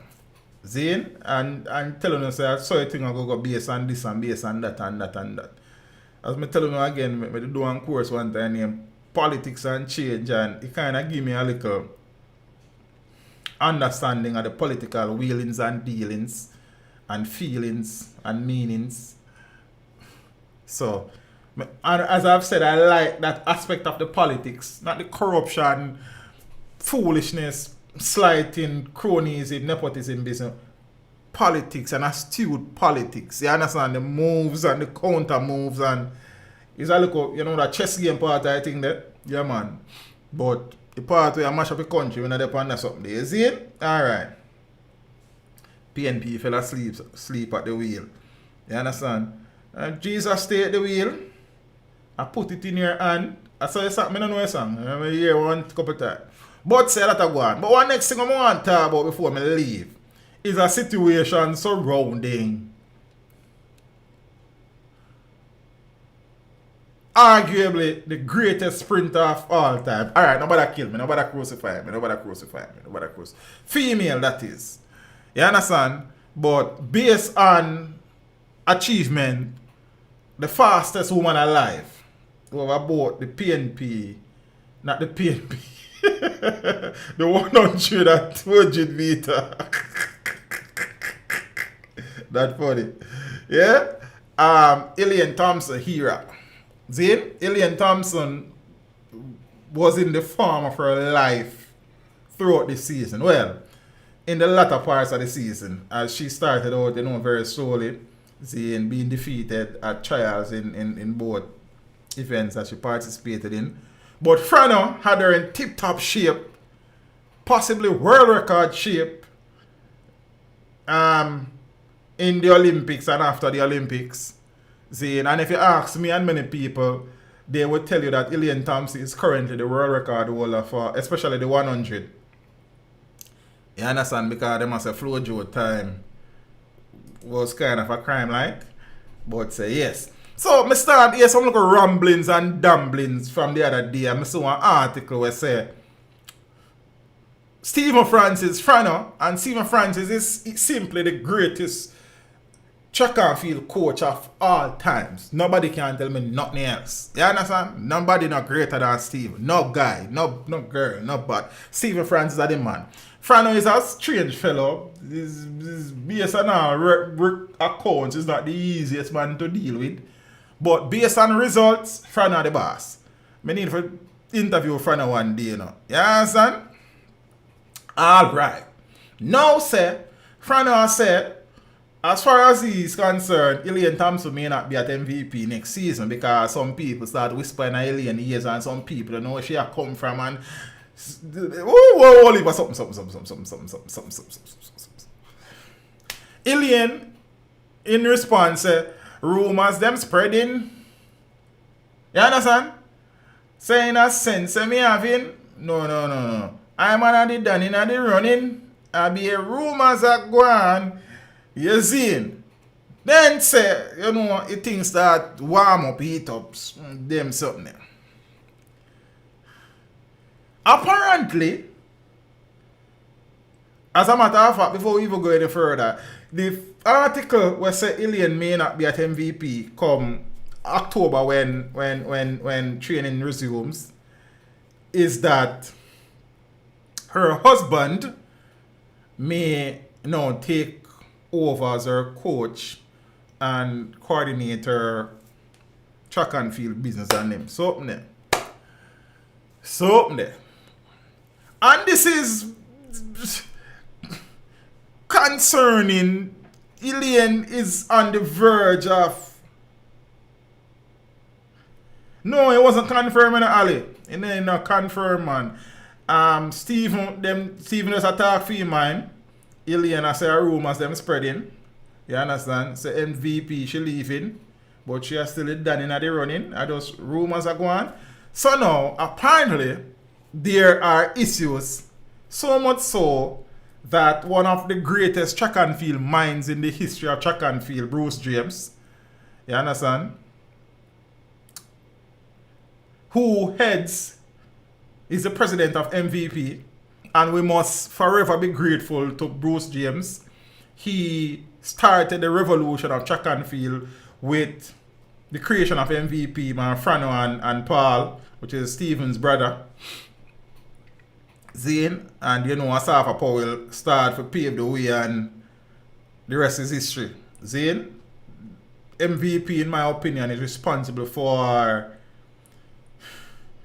the turnaround of Jamaica's fortune in track and field. Yes, I get some things on here, you know, Diana Mins and Merlin Atty and Juliet Cuthbert and Donald Quarry and Earl McKinley in the past and Arthur Winter and George Roden, but you see me, you know, VCB who was training overseas, did exceptionally well, one of the greatest female sprinters of all time. But from the blowing up coaching in Jamaica, MVP, you can't go around that. And then, you know, racers with Glenn Mills and Usain and then something. You see it? But say, you know, MVP intensifies push to have Elaine Thompson here not leave the club. It's serious, people. Nationwide Sports understands that members of the top brass of the MVP track club have intensified talks to get track star Elaine Thompson Hera not to follow through on a letter sent to MVP which indicated their intention to sever ties with the Bruce James-led track club. But Elaine say rumors, MVP so then get letter, so I don't know. You understand? Talks are on the way between MVP and representatives of Thompson to ensure that she returns to the club to resume training in October, you know, them off season, you know. The letter, which was sent last week Tuesday to MVP by Thompson's team, stated that the services of the club are no longer required. The correspondence bristled sections of MVP, with some club personnel describing it as disrespectful to MVP and coach Stephen Francis, who have played a key role in bringing Thompson to the dizzy heights of being regarded as among the name brand athletes who are at the pinnacle of world sprinting. The sources reveal that following Thompson's blistering 10.54 seconds run in Eugene, Oregon, a member of her team contacted the agency which coordinates some of her track-related business affairs and indicated her intention to move on from MVP and coach Francis. That run was the second fastest time in history and reasserted Thompson's status as the fastest woman alive. Nationwide Sports understands that Thompson's involvement at MVP has been characterized by tension at the club over the years. Those tensions have intensified in recent weeks, with the sprinters' relationship with some key staffers and athletes at the track club breaking down to the point of minimal to zero cordial communication. Jaja. Discord between Thompson Camp and MVP escalated last week when a missive went viral on the popular messaging platform WhatsApp. The message chronicled a series of alleged explosive incidents at the track club which were said to have involved Thompson. Me no hear it. I don't know who is this guy, alien husband. He's Jamaican, man. As far as I know, he's Jamaican, man. I think he's Jamaican. Let me say that. Zane, so sources in Thompson's camp declined to comment on record but described aspects of the viral message as misrepresentative of how the incidents transpired. In recent days, senior members of MVP have reportedly moved to resolve the acrimony in a bid to ensure the fastest woman alive remains a member of the elite club, which is known for over years harnessing the talent of some of Jamaica's most outstanding athletes. Elaine's husband is Jamaican, former sprinter and businessman. Okay, thanks, New Wave. Zin? Up to the time of this publication, email sent to Thompson's agent and their publicists were not responded to. Last week, sources close to Thompson's camp told Nationwide Sports that her husband, Daryl Hira, is being tipped to take charge of her training and assist in coordinating her track-related business affairs. During the interview, which was aired on NBC in the United States last week, the double Olympic champion attempted to play down talk that she has signaled her intention to leave MVP by describing multiple news reports about the issue as rumors, as I said. In a bizarre move, Thompson also speculated that the reports possibly emerged because she has not been to training during the off-season and accused the media of always targeting her. Yeah? I don't know that the media does that to Empress Elaine. I don't know. As it intensifies, its push to avert possible significant financial fallout which could emerge should Thompson Hira part ways with MVP. The Bruce James-led track club on the weekend tweeted a video of her being mentioned on the popular US television show Jeopardy. MVP mentioned Thompson Hira and commented that the feature on Jeopardy is the kind of publicity which it likes for its athletes. On Thursday, MVP president, the great Bruce James, told Nationwide Sports that talk are on the way concerning Thompson's future at the club. On the same day, Coach Francis was quoted in sections of the press as saying he would not be surprised if the double Olympic champion leaves the club. I think she may have been signed by Puma recently in a New Wave. I am sure I glimpsed that somewhere. Because I know she and Nike did have a look of falling out thing after the whole Sha'Carri Eugene situation. And she had removed Nike from her bio on her Twitter and Instagram pages. And them something that I cannot confirm, but I think there was some development with Puma and her. See? As a matter of fact, when the incident occurred, me tag Puma Adidas and tell them so me have a job for them. You see me? So them for link up. You see me? They don't link me still, but look at them link up, them people there.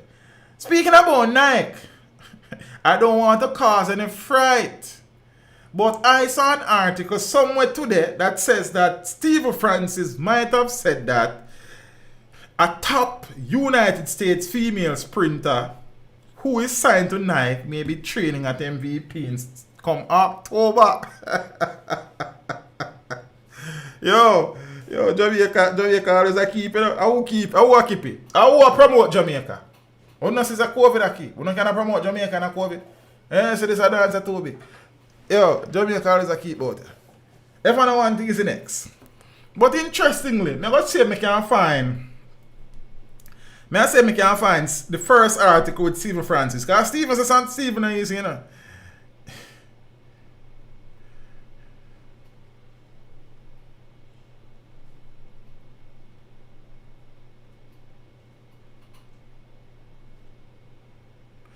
From my understanding, that is why she's leaving MVP. I kind of figure as much, you know, Marriott. But you see, true, I don't know. I can't even say these things, you know, brother.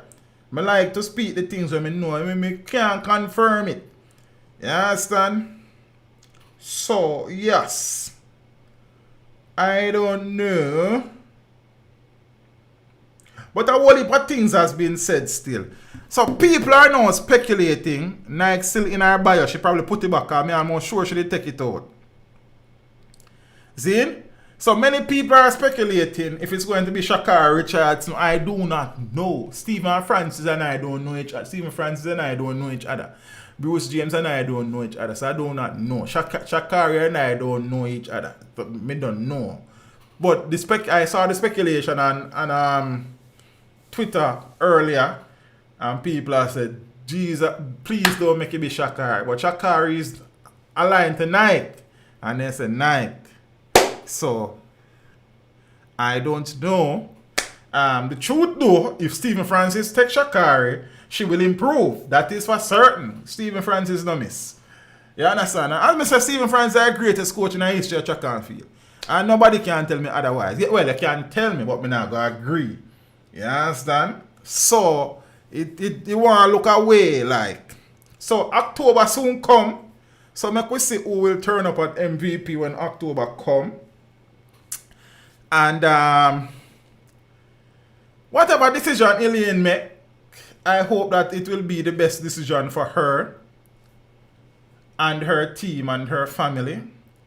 Zane, it would be sad to see Elaine part ways with Frano, seeing that she is at the top of her game and the world records are beckoning. Zane, I know that Megan Tapper is being coached by her husband and things. I don't know if that is becoming a thing. And then something there. Shelley left MVP and went to Elite and has run the fastest she has ever run. So I don't know if that too is, another thing that may have helped the decision of Elaine if she is deciding to go.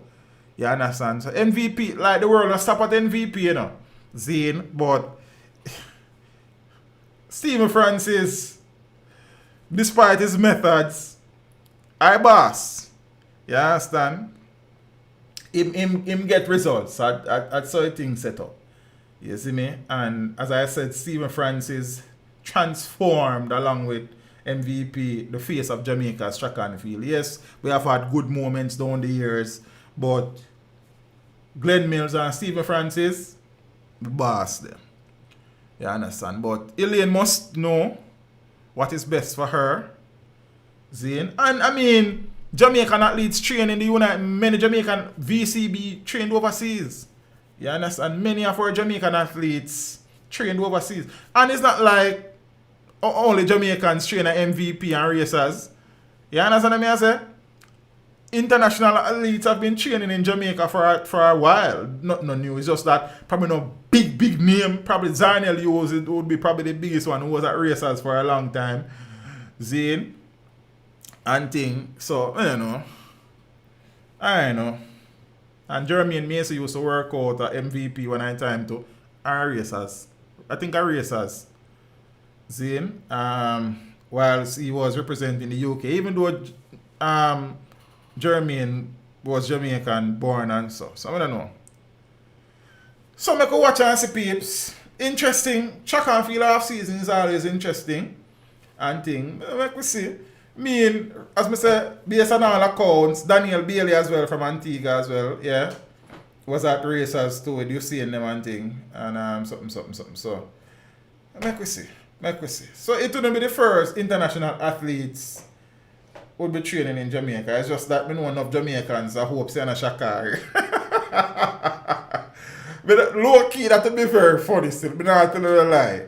You understand? And should they actually start winning some race now too? Cause you see me? Find out how they fix her.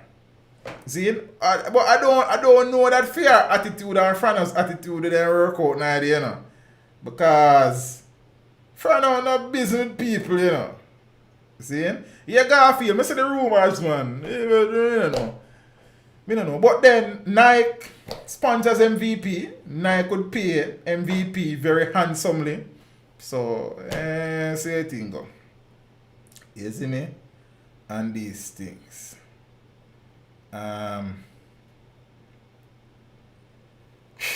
Let's see. Interesting days ahead. Rayan 89G, he is an educator as well. He is a visual arts teacher. He does a lot of sketches. I think his latest sketch is one of Elaine Thompson. He has done many. Bob, Hussein, Oliver people. He's a brilliant artist. You understand? His channel, I think it's his name, so you can go across when you have the time. So I'm kind of show you a time lapse of the whole sketch of each people who him do. I think he did one of Uri as well. and some people, you see me? So, bounty killer as well. Everybody. I want to teach them, I don't do none of it. See. But I true, we name not big like that. Is. But one of them, yeah, I think. So, you can check out, thing.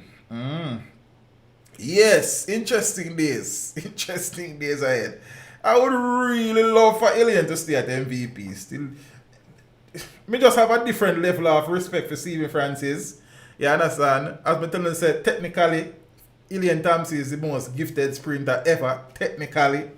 You understand? Time-wise also, she approved that. So, you just want to see the best with the best. See, you know what I mean? Say, if I saw you go her husband can't get her if you do things said way, you know, but Fran are the man. You understand? Fran are the damn. See, yeah, man. I want to interview Stephen Francis one day. I think I'm going to enjoy that. I'm going to enjoy it. You understand? One day I'm going to interview Fran. I'm going to enjoy it. I see it, I'll be a laugh, I'm going to laugh. So if you are the people that want to top laugh in an interview, you better than watch it.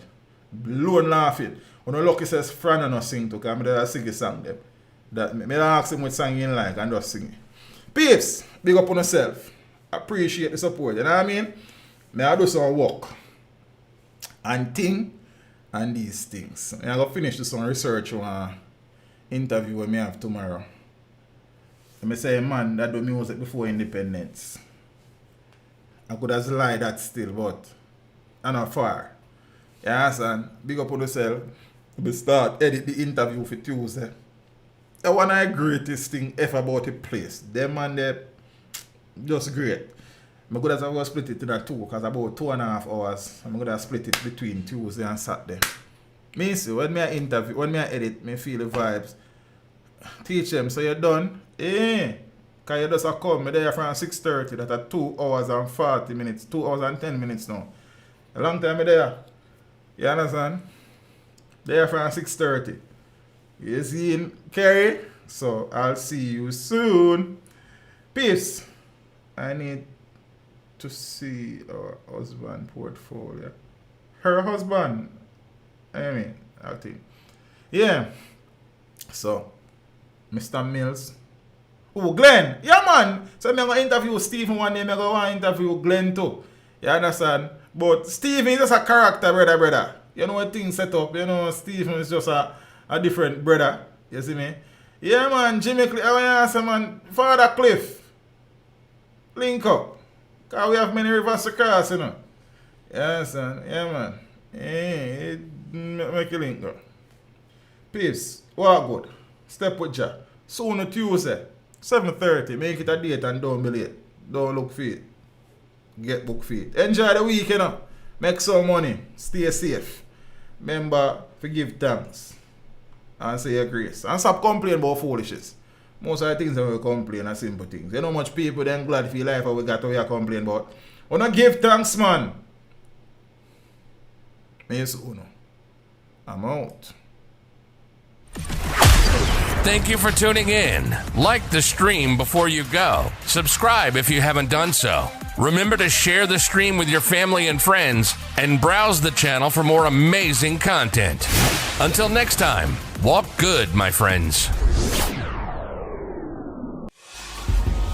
Teach them. Hey, yo, hello. Send the message and make it reach them. It's teach them right here. Kerry, Mr. McGahn.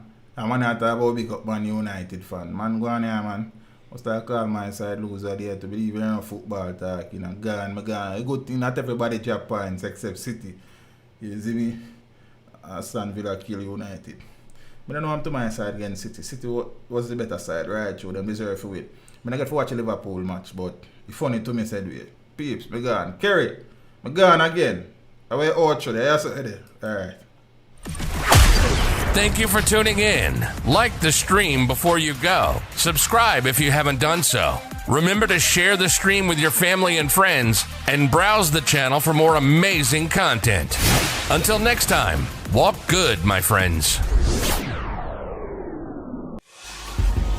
Teach them. Hey, yo. Man, we are talking about North London is red. About 17 to the day night table. I'm gone.